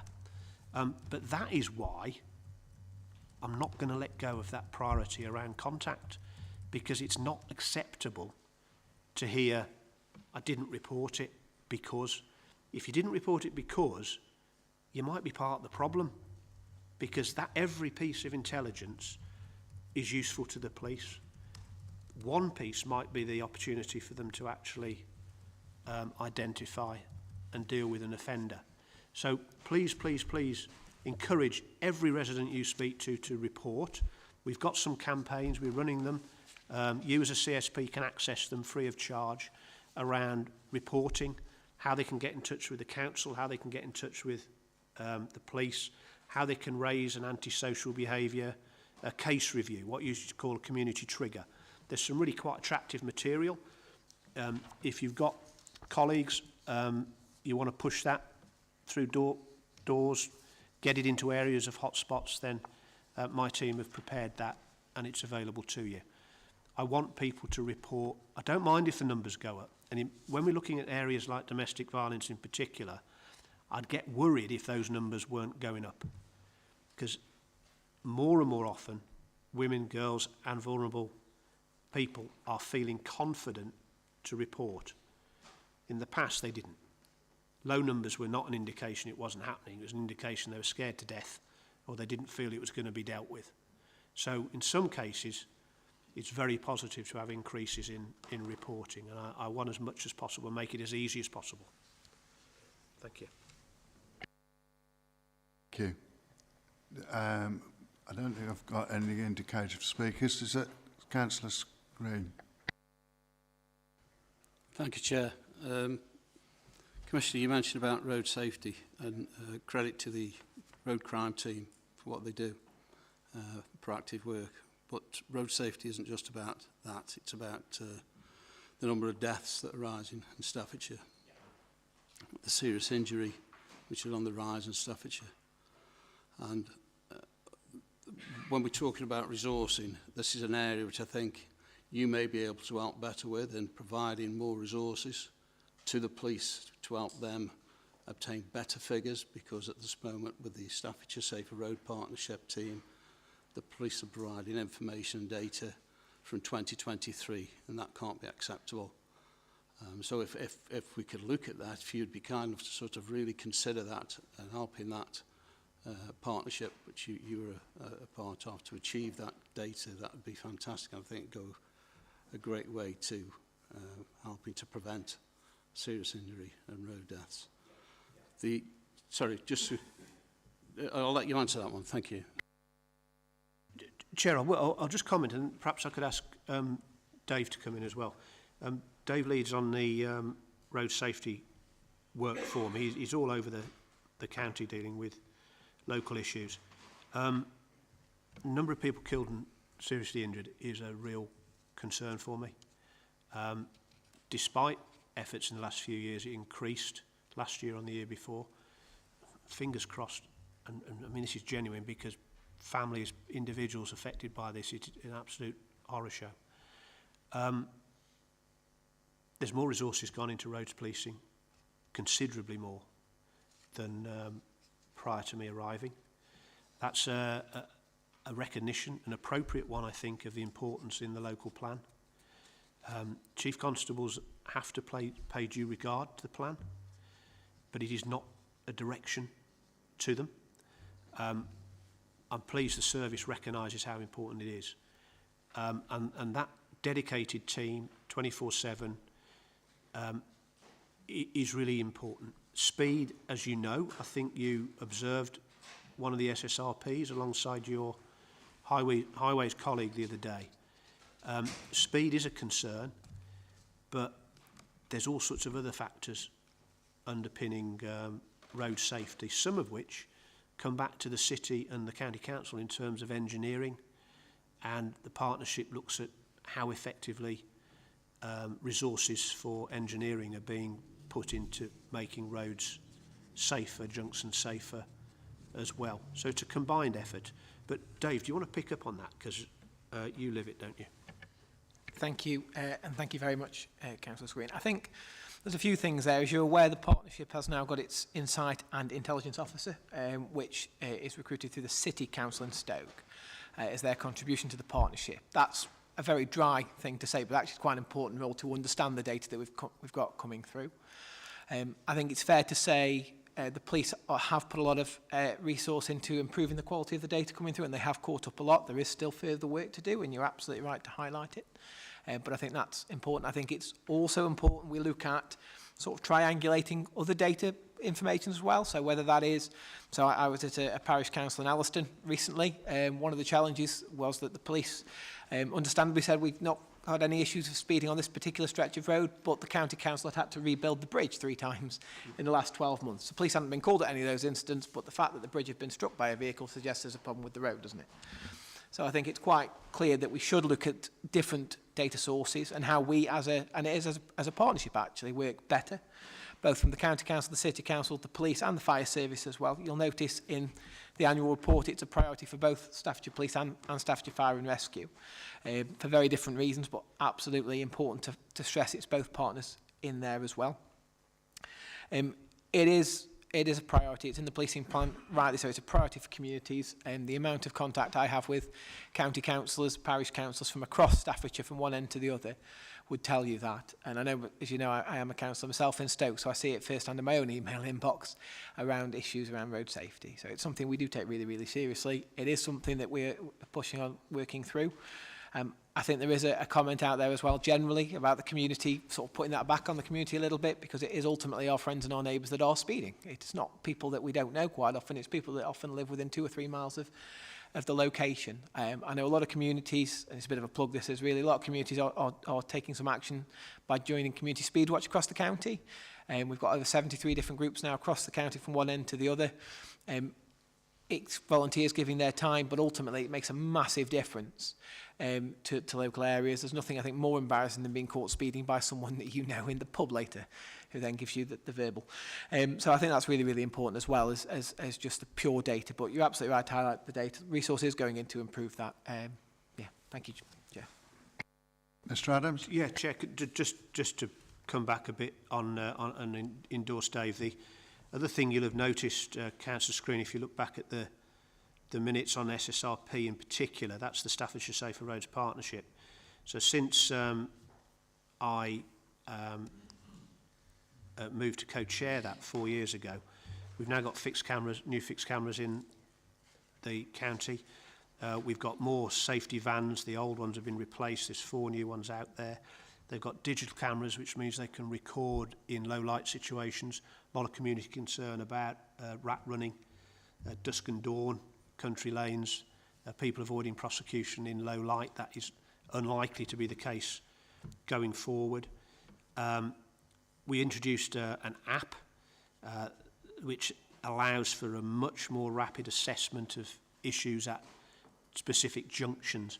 Now, I'm going to write to all the county councillors and city councillors again to remind them that they only have to make an ask to say, this junction, can you give me a sense of average speeds on it? You know, previously we used to have to string that thing across the road. It would take 6 months, and then maybe you get an answer 6 months later. Normally the team can turn around a query within a day or two to say, yeah, there's a problem there, and maybe we need to get the van there, or there's a problem, there isn't a problem there, and can you help us with the community feedback to say, actually, folks, we've got a few loonies, but in general, the speeding has been adhered to. And there's increasing issues. Off-road bikes are a real problem. Somebody knows where they're being parked. Somebody knows who's stashing them.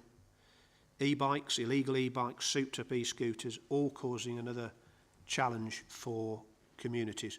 Policing, that's a horror, because without the right or similar equipment, they can't track the perpetrators. And we've even had paid for additional flights by the National Fixed Wing, particularly over Stoke-on-Trent and the Moorlands, to track off-road bike use as well.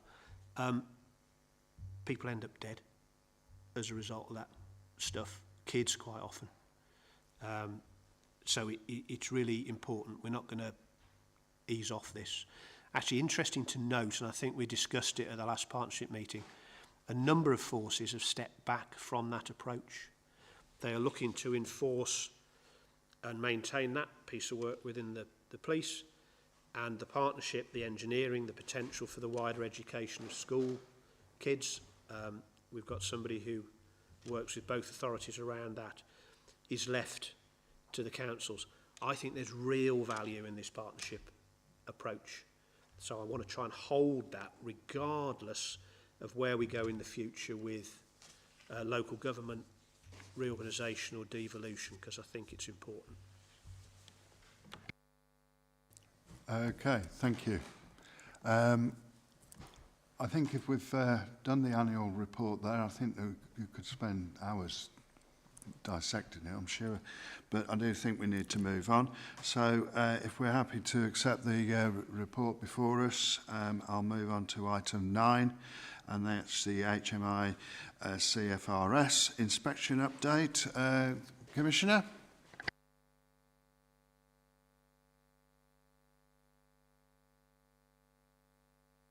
Thank you, Chair. Actually caught me a little bit by surprise that we're discussing this now rather than some time ago. There's been quite a gap in panel meetings, hasn't there, for one reason or another. Both the services have been inspected in the last 12 months. As I mentioned earlier, fire and rescue, a really, I think, commendable result here. Could I just say that whilst I think these are important, and they are, because HMI they go deep into the organisations, they bring a professional eye to what's being done. I don't see this as the be-all and end-all. I think an outstanding service is really in the eye of the community. I'm more interested in community's concerns and response and feedback than I am in a service chasing excellent results. However, the fire and rescue report is really good, particularly the outstanding in responding to major incidents. I monitor these, I monitor other places as well. Some of the areas there that are mentioned under adequate, and Councillor Atkins referred to promoting fairness and diversity, they're common across the sector. Others are being marked down considerably in those areas. So I commend it to you, and actually there's a really excellent, I think, tracker as well. I'm going to be encouraging the police force to present. They do present at detail to me, particularly in the preparation and immediate feedback of the HMI reports, but not perhaps in this format, which I think lends itself quite well to the panel in terms of where progress is being made to address the points made by the inspectors. I'm going to encourage the police to adopt a similar dashboard, because I think it will assist you in inspecting this. Chair, do you want me just to make some comments on the police one as well at the same time, or we'll take both? Yeah. Now, this is not, as yet, as weighted towards good and outstanding as fire and rescue. But as I mentioned, it demonstrates improvement in every single area. When I arrived, the service was in a mess. I think COVID had a particular impact. I think some decisions by previous leaders meant it was in a bit of a funny place.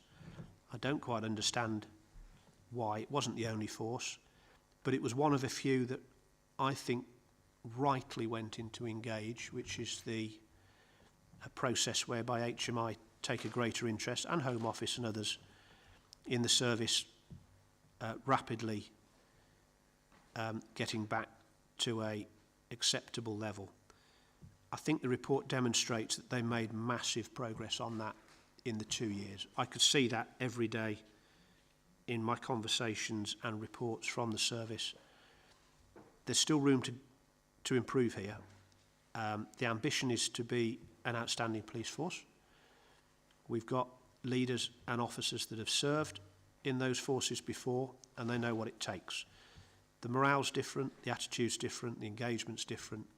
The results that you've seen summarised in the annual report are different. But whilst this represents evidence of direction of travel, it's not yet the good or outstanding service that I think people in Staffordshire would like to see. I see that as really key for me in the next 3 years to help the force, and where possible to resource them in the areas that they've identified as needing further work. Happy to take some comments. By the way, that it's a good organisation, HMI. They are generally people who understand the services because they've worked in them or have worked in similar high-profile public authorities. They properly engage, properly get to know a place, and are very candid and thorough in their feedback. I think I'd just like to thank our leadership team in both for thoroughly involving me in the conversations as well.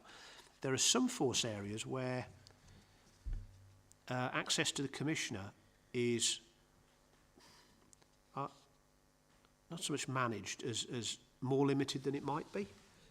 Some chiefs are uncomfortable that the hot debrief goes to them and not with the Commissioner in the room. It's never been the case in Staffordshire. In fact, I wouldn't let it be, to be honest. I wouldn't be happy. But that open and transparent approach goes right the way through to HMI. So in terms of what comes out from them, there are very few surprises to me in these two reports. Where there are shortcomings or places for improvement, I'm generally already aware of them. And they've been subject to some self-analysis or work by the force in advance. Knowing themselves is really quite key. Where we were caught out, or I think the service was caught out with a child protection inspection 4 years ago, was a good chunk of that was a surprise. And that's why it's so important that I mentioned the level of data, performance reporting and oversight, the quality of that. It was so important because the services do now know themselves. They could almost have written these reports for the inspector. However, notwithstanding that, important documents, they are a means to compare Staffordshire with other places, and they have value. There are things they don't measure, which they should. There are things they don't measure, which they're going to. They're going to look at the effectiveness of governance, for example, in fire and rescue, in the inspection next year, which I think is a good thing, given its shortcomings in some other places in recent years. So it'll continue to evolve. Very happy to take some questions. Thank you very much. Councillor Atkins.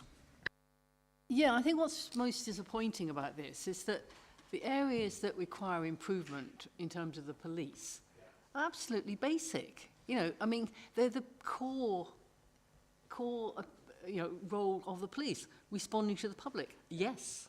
Investigating crime, obviously. Protecting vulnerable people, basic. And, for these areas to be requiring improvement is devastating. I mean, okay, they've got developing a positive workplace. That's great that that's adequate. And preventing crime, you know, that's good. But, you know, those three basic areas that requires improvement seems to me that that is the role of the police. And why that isn't the main focus just worries me that these sort of basic core areas should be requiring improvement. Because any police force that doesn't do these well then is a failing police force. Now, I appreciate that we have come a distance from when they were in special measures, but it just seems to me that these core areas should be absolutely top priority, you know, flashing lights in people's heads if this is not getting right. And it just seems to me that we can't have come that far if these core responsibilities are not up there at good, let alone outstanding.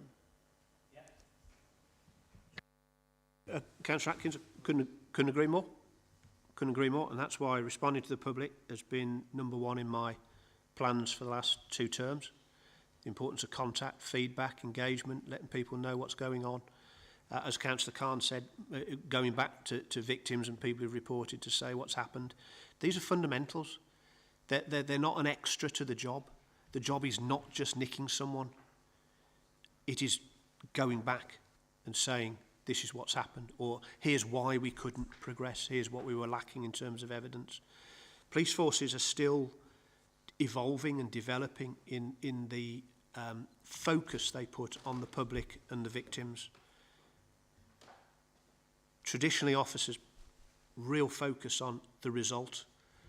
It's the community impact of the result that really matters. Investigating crime, absolutely. Protecting vulnerable people, absolutely. That's why 100 extra staff have gone, officers have gone into that public protection unit. You know, the response to these plans is fundamentally driving where the resources go. And I mean, one option for me would have been to say, or insofar as I can, to the Chief Constable, no, you can't put all that resource into 100 extra officers in protecting vulnerable people because the public want another 50 in neighbourhood policing. But that's where the problem was. It had to go there. So those balances, those choices, those operational differences are driven by this and the fact this isn't to in any way devalue what you've just said, but when I look at all the other reports, the vast majority of them are struggling in these areas.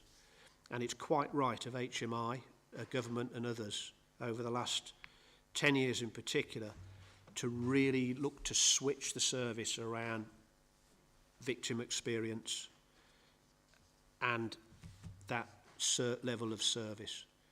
I don't think it's completely understood at the moment just how important it is. And it goes right back to this question of confidence. If we're not doing these things right, the public will lose confidence. They will not be as supportive as they should be around local tax raising. And they might not trust the police or enter into 2-tier police conversations and discussions. It's dangerous if we don't get this fundamental stuff right. So I couldn't agree with you more. However, the direction of travel is good. I know what this will look like next time.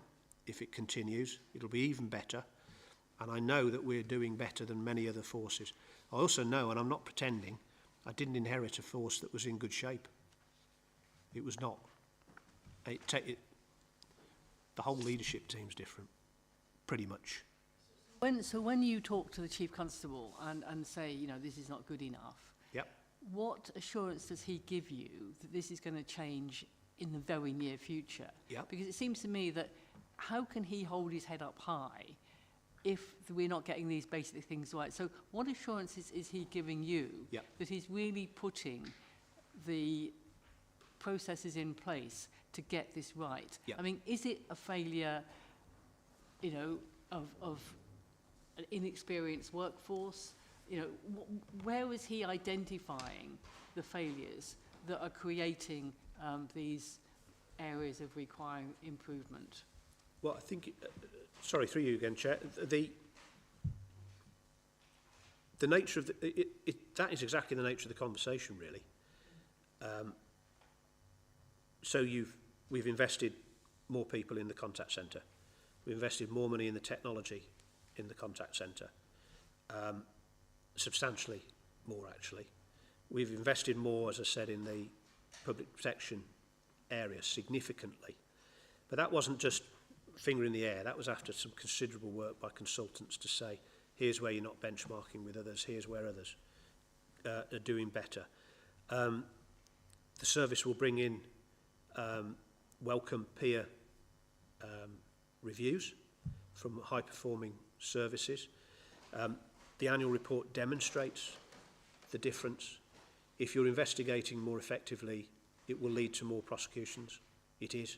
Our outcome rate is, I think, twice what it was 4 years ago. That's the number of people who've either been prosecuted or there's some sort of community order or something resulted from the investigation. We keep a close eye on timeliness, but quality is what really matters. It's no good going to CPS with a case file that they can't see through prosecution. Very frustrating if then you can't get it through the courts for 2 or 3 years. So that is exactly the nature of the conversation. Now, previously, I don't know if any of the panel members were involved on the police authority or the fire authority as it used to be before commissioners. I'm sure, or I hope, that was the nature of the conversation you were having as well. Because otherwise, the force and the operational leadership would only be looking to HMI nudges. I think this layer, what we're all involved with, democratic accountability to the public, is absolutely vital in this space to holding the services to account. It's not telling, it is how are you doing this? What is the plan? Can you demonstrate X? The policing plan, which sits alongside my local plans, is an extremely thorough document. Every single element of this is detailed. That assurance is vital. My own view, Councillor Atkins, for what it's worth, I don't know whether you've, I'm sure you have, got the influence with government. Let's have commissioners in the health environment as well. Because this sort of local accountability for your local delivery is essential. I think it's also worth stating, we've got an inspection regime at the moment which is pretty robust. Most forces were downgraded in recent years from where they were before. Staffordshire wasn't. It bucked the trend.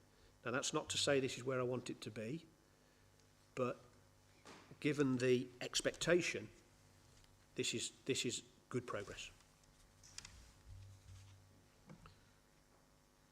Councillor Screen. Yeah, I agree with Councillor Atkins that these basics should be met and shouldn't be a question, really. Yeah, and as much as you like to flower it up in that way, the fact remains is we are not achieving these basics and haven't been doing for a number of years. And that is an issue. That's what causes the problem with the public a problem. We need to get these basics right. We have lost over 1,300 police officers. We can't retain. That's across the 43 police forces. Morale and policing is low, very low. The number of officers under stress, so much stress, and they're being demonised on occasions, you know, so we need to be looking at, and at the end of the day, the Commissioner's office holds the financial reins of the Chief Constable, because the Chief Constable is stuck between a rock and a hard place, you know. He's reliant on the funds that the Commissioner's office providing or to do the job that they want to do, and that's to meet the public expectations. You look at things like stab-proof vests. Officers are having to share stab-proof vests because there isn't enough to go around for individual officers. And that is a case that's happening in Staffordshire now. You've also got places like Burslem Police Station. You've spent a lot of money on resourcing at police headquarters, millions of pounds, no doubt in preparation for the fire training facility, the firearms training facility. But you've got I was only told the other day, the heating is stuck on at Burslem Police Station. It's on very, very hot, and they can't turn it down because of the problem with the boiler. And the officers have contacted estates, and estates say we've got no money to put the boiler right, so they can't turn the heating off. And all through the heat wave that we've had, the officers have been sitting there suffering the heat. Yeah. And that's just a basic thing. Let's say officer morale is very low. And again, across the 43 police forces, we've lost 1,300 officers recently. I don't know how many exactly we've lost in Staffordshire, but again, it's getting the basics right. Because in before 2010,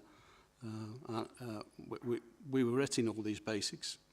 High crime, Staffordshire Police are very, very good at high crime. It's always been difficult to deal with low crime, and what I mean about that is they're reacting to the volume, like antisocial behaviour and all that. It's very hard to react to. But if we had officer numbers back up to what they were pre-2010, then we could tackle these. The Chief Constable knows how to tackle these, but all down to resources, which is where the Commissioner's office comes in. So I don't know what the answer is. Certainly for me, though, it's getting those resources to the Chief Constable. Mr. Adams? Thank you, Councillor Street. That was a bit more of a commentary rather than a question, but I think I get where you're going to. And you served in Staffordshire Police, didn't you? Yeah. So no doubt you got your own experience to draw on and things that colleagues and others are telling you. Thank you for mentioning the thing in Burslem. I'll have a look at that. If you walk down the road and went into Longton, where we've invested considerable amounts in improving the environment there and not before time, I think you get a completely different picture and response. That's a much busier station, not just police officers and others, but also the offender management teams. I believe probation and others are involving themselves in work on site again now. It's a really good example of where I'd like all the estate to be. I can't do it straight away. It isn't an appropriate use of the limited resource. Actually, the Commissioner has only got the power to distribute the monies they have. That is coming from government in the form of core grant and a capped amount that I can go to the public for as a council tax, which I've maximised in recent years. You'll see in the financial element at the back of the annual report that the costs or the investment, particularly in commission services that we were doing as a Commissioner's office, have been reducing over time. In fact, they're not keeping up with inflation.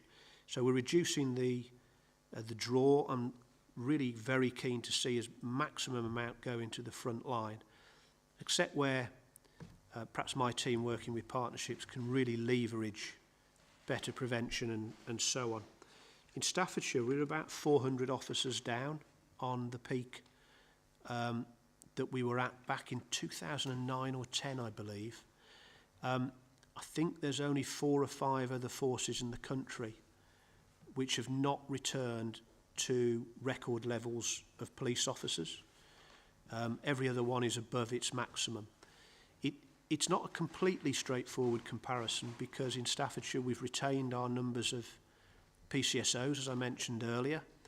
Other places dropped PCSOs and replaced them with officers. There's a slightly different and complementary skill set which we think works well for neighbourhoods here in Staffs.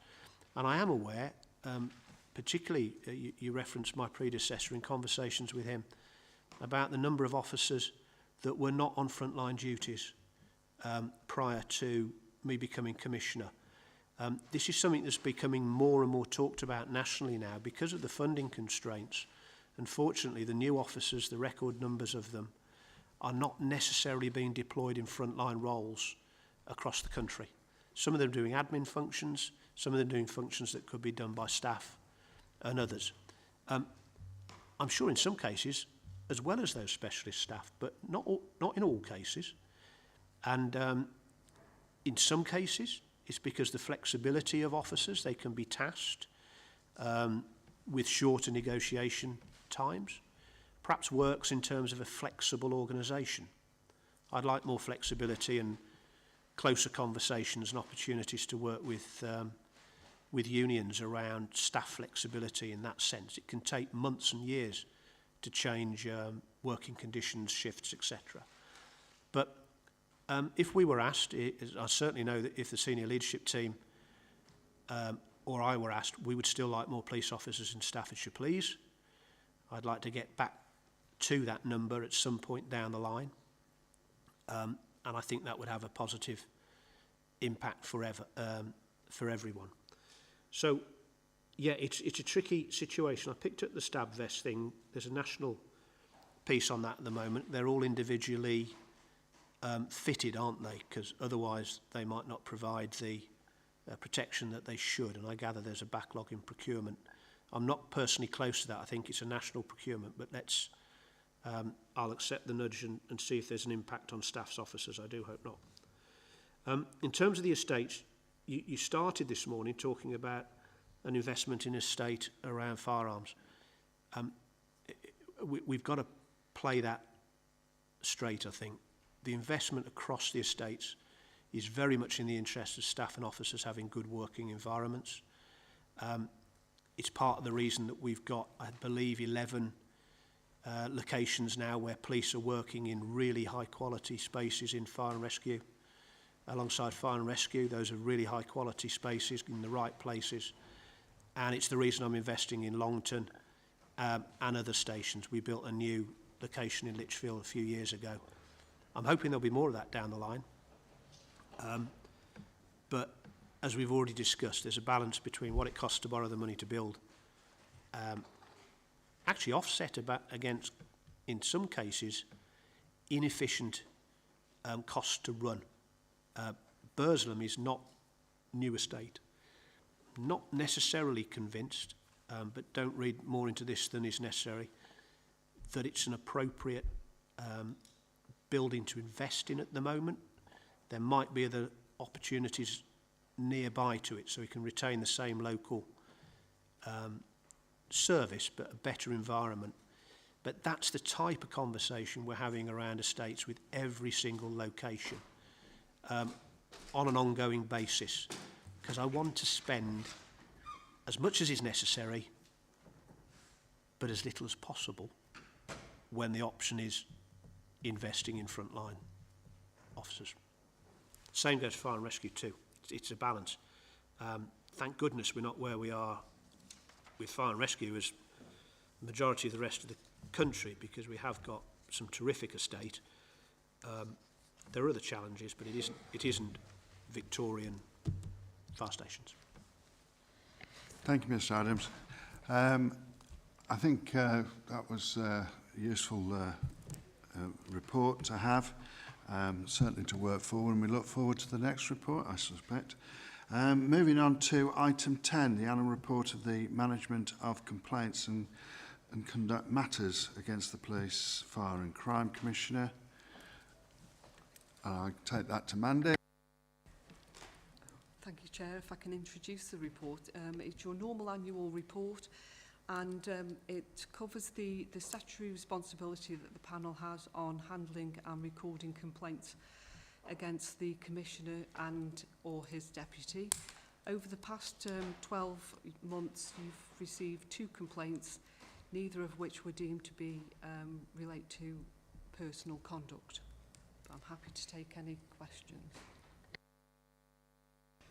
I take from no indication there that we're satisfied there.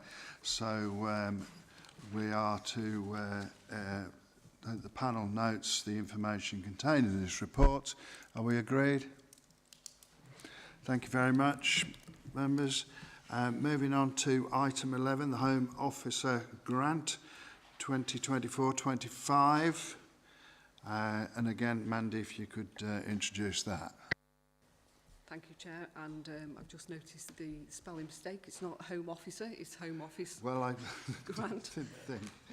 The Home Office Grant supports the operation of the panel and meets the cost of admin support and management services, along with the panel members' expenses allowance, which are paid annually. Appendix 1 outlines the expenditure. If I can preempt one or two questions on officer support, it covers not just myself, but obviously secretary to the panel. It includes legal advice that we might take on complaints, IT support. The Home Office require regular returns on the grant, so there's financial officers who support the collation of the information, also payroll, and when we are appointing, say, a co-op team member, which we did last year, we have specialist HR support as well on that sort of thing. Also covers website support, IT support that we receive for meetings, room hire, and that sort of thing. So I appreciate it does look quite high. Any questions? Any questions? I think it's pretty self-explanatory there, so we're again asked to take note of the report. Can we agree? Thank you, members. Moving on then to 12, the questions to the PFCC by panel members. Here's your opportunity to perhaps something fresh rather than regurgitate what's already been said within the annual report, but I'm sure if members have got something to say, please indicate now. Mr. Elliott. Sorry, I'm not trying to prolong things. So this may have come up previously, but my question's around, you were talking about the need for capital for projects, but my question's around the effective use of assets, particularly relating to Leek police station, which is quite a big footprint in the centre of the town. And is that an effective use of that asset? Are there plans for it? Do you work with other people within the public sector to look at the future of that and what that may be used for in the future, rather than just for whatever it's being used for? I know it's being actively used because I see cars going in and out all the time. So the question is particularly relating to Leek Police Station and the size of it. Yeah. As I mentioned before, the whole estates is something, in fact all the assets, all the capital programme is something I take a real interest in. I'm aware, I've visited that site, it's enormous. There's one complication there in that we've got a very effective and reasonably modern archive on that site, which relocating would be quite difficult. It's not something we're not considering, or the service isn't considering. Potentially as part of the piece of work around custody provision and other storage of evidential material as well. I have reached out 2 or 3 times actually to the current Moorlands Council and the previous one to say that we're up for a conversation about the location. We've disposed of a few sites in recent years, most recently Utoxeter, where a small deployment is now working out of the fire and rescue station there very effectively. We've got a couple in South Staffs and across other parts of the county. If there's an opportunity to take a capital receipt from a place, and this applies to police and fire, I'm very keen it's explored. Particularly at the moment when planning is a little bit, let's say, more flexible than it might be in the future or has been in the past, because of the shortage of local plans and the absolute appetite for housing. I don't have what's called a general power of competence. This is something that council leaders have, where they can effectively dispose of a property at less than market value in order to achieve a greater community outcome. So I've got a certain constraint on achieving value, which I think is appropriate. Should my role move to a mayor in the future, which is what's proposed in government devolution conversations, then I would expect that to be more flexible. Because in some places, not so much in Staffordshire, but in some I can see bringing together organisations into one public estate is in the public interest. Works well in Codsall, it works well in Newcastle, where we're sharing spaces with councils and things. So yeah, it's non-stop looking at that. I've got a collaboration and estates board where we pay close attention to every opportunity for income as well as disposal.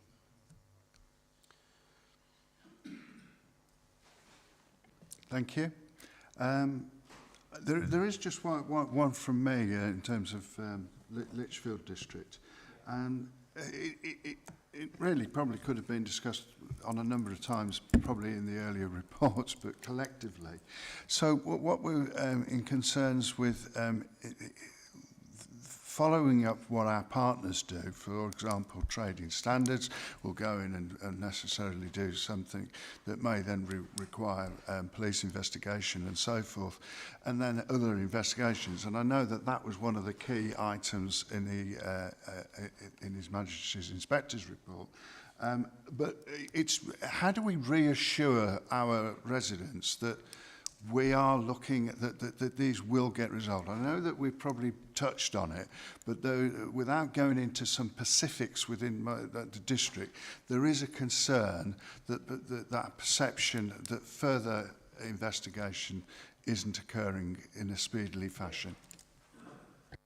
I'll give you an example. There have been a number of mentions to me recently, and in fact, Councillor Screen, you mentioned this along with some of your colleagues. Communities concerned about plethora of barbershops, various other outlets. It was mentioned to me by colleagues up in Newcastle a few years ago as well. Are we comfortable these are legitimate businesses? Now, I know there's been joint activity by Trading Standards, which is primarily a county council function, and police, and there has been some enforcement work where there is evidence, and I believe in some cases there's been evidence of money laundering and also some trading standards infringements. The police will investigate. Councillor Cox, I've yet in 4 years to have a case brought to my attention where there was evidence and reasonable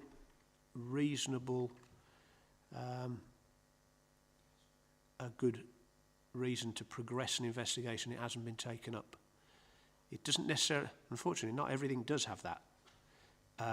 But where something can be explored and there is evidence to trigger the investigation, it is.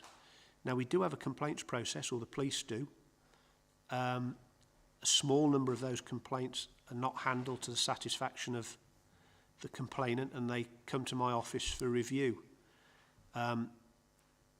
I can't recall actually one of those being this should have been investigated and wasn't either. Now, hopefully that gives you a bit of reassurance, because it might be the type of thing you're referring to, it might not. But in general, if there's criminal activity, going back to Councillor Khan's plea earlier, report it, it will be investigated. I'd like to know if it hasn't been, I'd like to know why. Thank you for that. Appreciate, obviously without going into specifics, it's not necessarily an easy question to answer, but I think roundly you have. Yeah, if I may, I will just be careful, and this is quite right to say, I think. In the main, things are as they seem, but not always. Thank you, Mr. Adams. So, no other questions, I fear. Moving on quickly then to the dates of future meetings and work programme. Anybody would like to discuss? Councillor Screen. Thank you, Chair. Yes. I think all panel members and the Commissioner's team have got a notification of my intention under the work programme to seek support to commission an independent piece of work to help improve the process of how we can improve how we hold the Commissioner to account and how he holds the Chief Constable to account.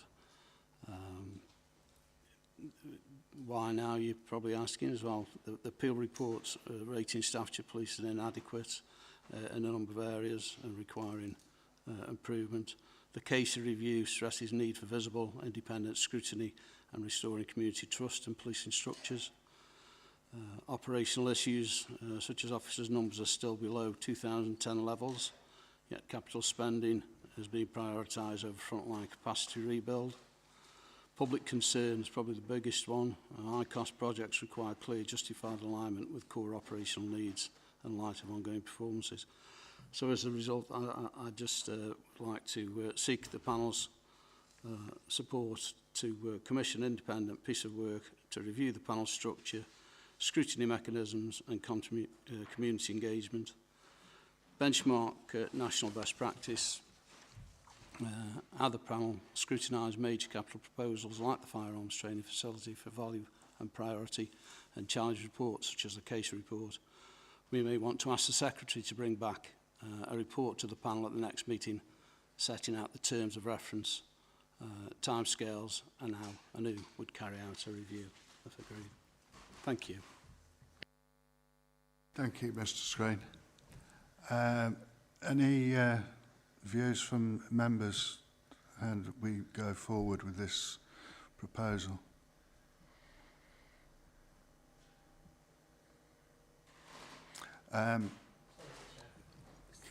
Mr. Elliott. I'm going to ask something really dumb now. I sort of, isn't this what we're here to do in terms of that? And then we can decide as a group if there are elements of this that we need to investigate. There might be some that requires independent investigations, but I just wanted to clarify, is this sort of the role of us as a panel to put on the work programme the things that we wanted together to investigate? I told you it would be a stupid question. Mr. Elliott, in all of the procedures of council or whatever, there is never a stupid question, so I think it's quite valid. I'm going to take advice from Kate Loader. Thank you, Chair. The panel is here to scrutinise, interrogate, but not to investigate in answer to your question.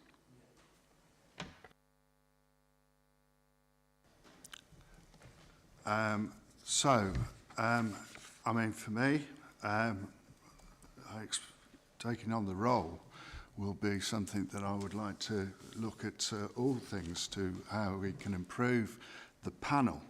I'm aware that we could certainly look at things going forward where we need to approach it in a robust fashion, but I don't, personally speaking, in terms of bringing independent, I'm not seeing that is undermining the point of the panel. But I've got to ask the panel, do you want to take this forward or perhaps just leave it with me? Because obviously there hasn't been a lot of time to digest what's in here in terms of going forward.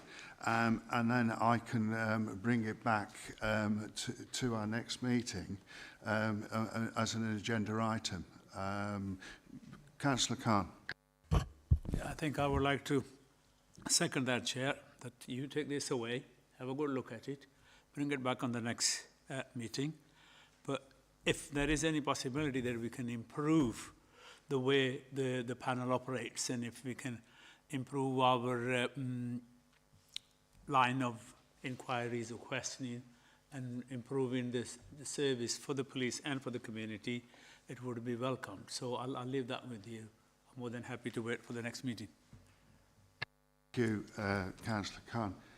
Councillor Skrupski, have I got the pronunciation right? Yes, but I won't ask you to attempt my Christian name. Yes, Chair. Personal observation, all of these things are good and we should take some time to digest this and the way forward. My only reservation is always with consultants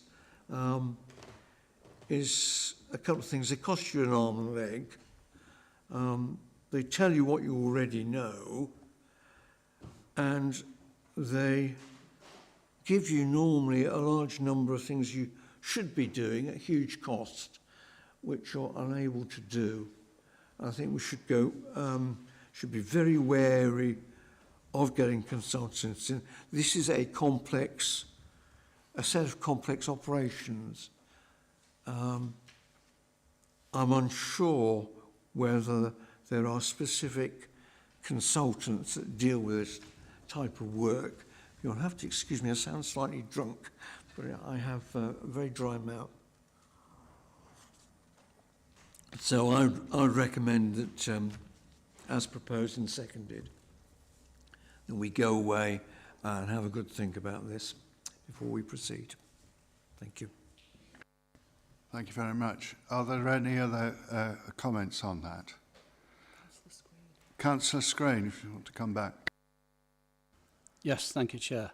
I think the last paragraph was to ask the Secretary to bring back a report to the panel at the next meeting, setting out the terms of reference, scales and who would carry out. I'm not saying we should employ consultants.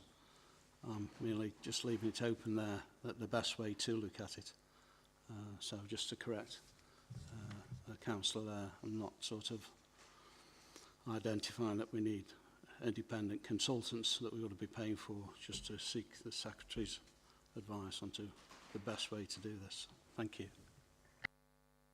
For my own mind, Councillor Screen, what was meant by then independent investigation? Well, it could be a working group, for example. It doesn't need to be anybody here. That in itself is, I don't feel, is independent, but I could certainly think that a working group may be some way forward. But I think, I mean, for me, I do think we need to obviously have a look at this. My proposal has been seconded. Would those members be in agreement that I take that away and come back?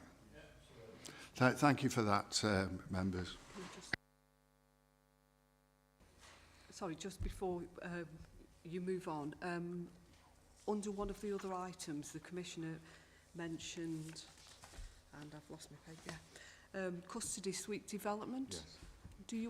Does the panel want me to add that to the work programme at the appropriate time when more information's available? I personally think that would be a very good project, and maybe in going forward that could be where we had a working group to assist that as well. So if there are any mechanical information, etc., that is going to help the Commissioner make the final decision on that, if he's quite welcome to that help in formulating it, I would certainly be looking forward to doing something of that nature. Thanks, Chair. I'd appreciate that. I mean, your role would be to assure yourselves that I was taking every step to ensure it was value for money and operationally required, which sort of goes to the heart of some of the questions here. And I would expect that it would demonstrate quite a robust process, actually, as it did with the firearms project. Chair, it's really not for me to comment, and I'm aware of this because it's a decision for the panel. If there's an opportunity to contribute to thoughts about how the panel might demonstrate to the public, as well as yourselves, a level of assurance, I'd be very willing and prepared to offer some thoughts as well. I mean, just to give an example, there's a very basic one. I think the public questions, I think it's in the public's interest to know what the question is and what the answer is, even if they haven't got the papers to hand. I wouldn't imagine many people webcasting in have got that. I just think it's a very practical thing we could do and might encourage a few more people to ask questions. Notwithstanding, I am conscious that in some of the force areas, whether the panels are effective or more, some of them are overtly political, have been criticised for getting into party political spaces. And I've always found this one to be very businesslike and practical, which is, I'm sure that won't be lost in the process. But there are a few things we could do, I think, that would mean somebody coming cold to the meeting would say, okay, that makes a bit of sense, or more sense. I shouldn't have said that like that, really, should I, at the end? But I think you know where I'm going. Happy to help if I can. And if it means more meetings or extending meetings or things like that, we'll accommodate. It's not a problem. Okay. Thank you for that. And I mean, obviously, I've got to, you know, I've been given that privileged job of chairing this, is working out how we can go forward with the work programme that's before us. We will add the custody issue on. And I want to personally, become a robust panel moving forward. Obviously, that is obviously in the clear interest of the public, and we've shown transparency and so forth in what are our actions. Our next meeting then, before I close the meeting, is September 22nd, and I will be obviously in touch probably in beforehand and so forth, just in case we, you know, just to clear up a few of the matters going forward. But please do not hesitate to contact me at any point that you wish to. Open door as far as I'm concerned, and I look forward to working with you on that. There be no other further business. I'll close the meeting at 12:26. Thank you very much for your attendance. Thank you.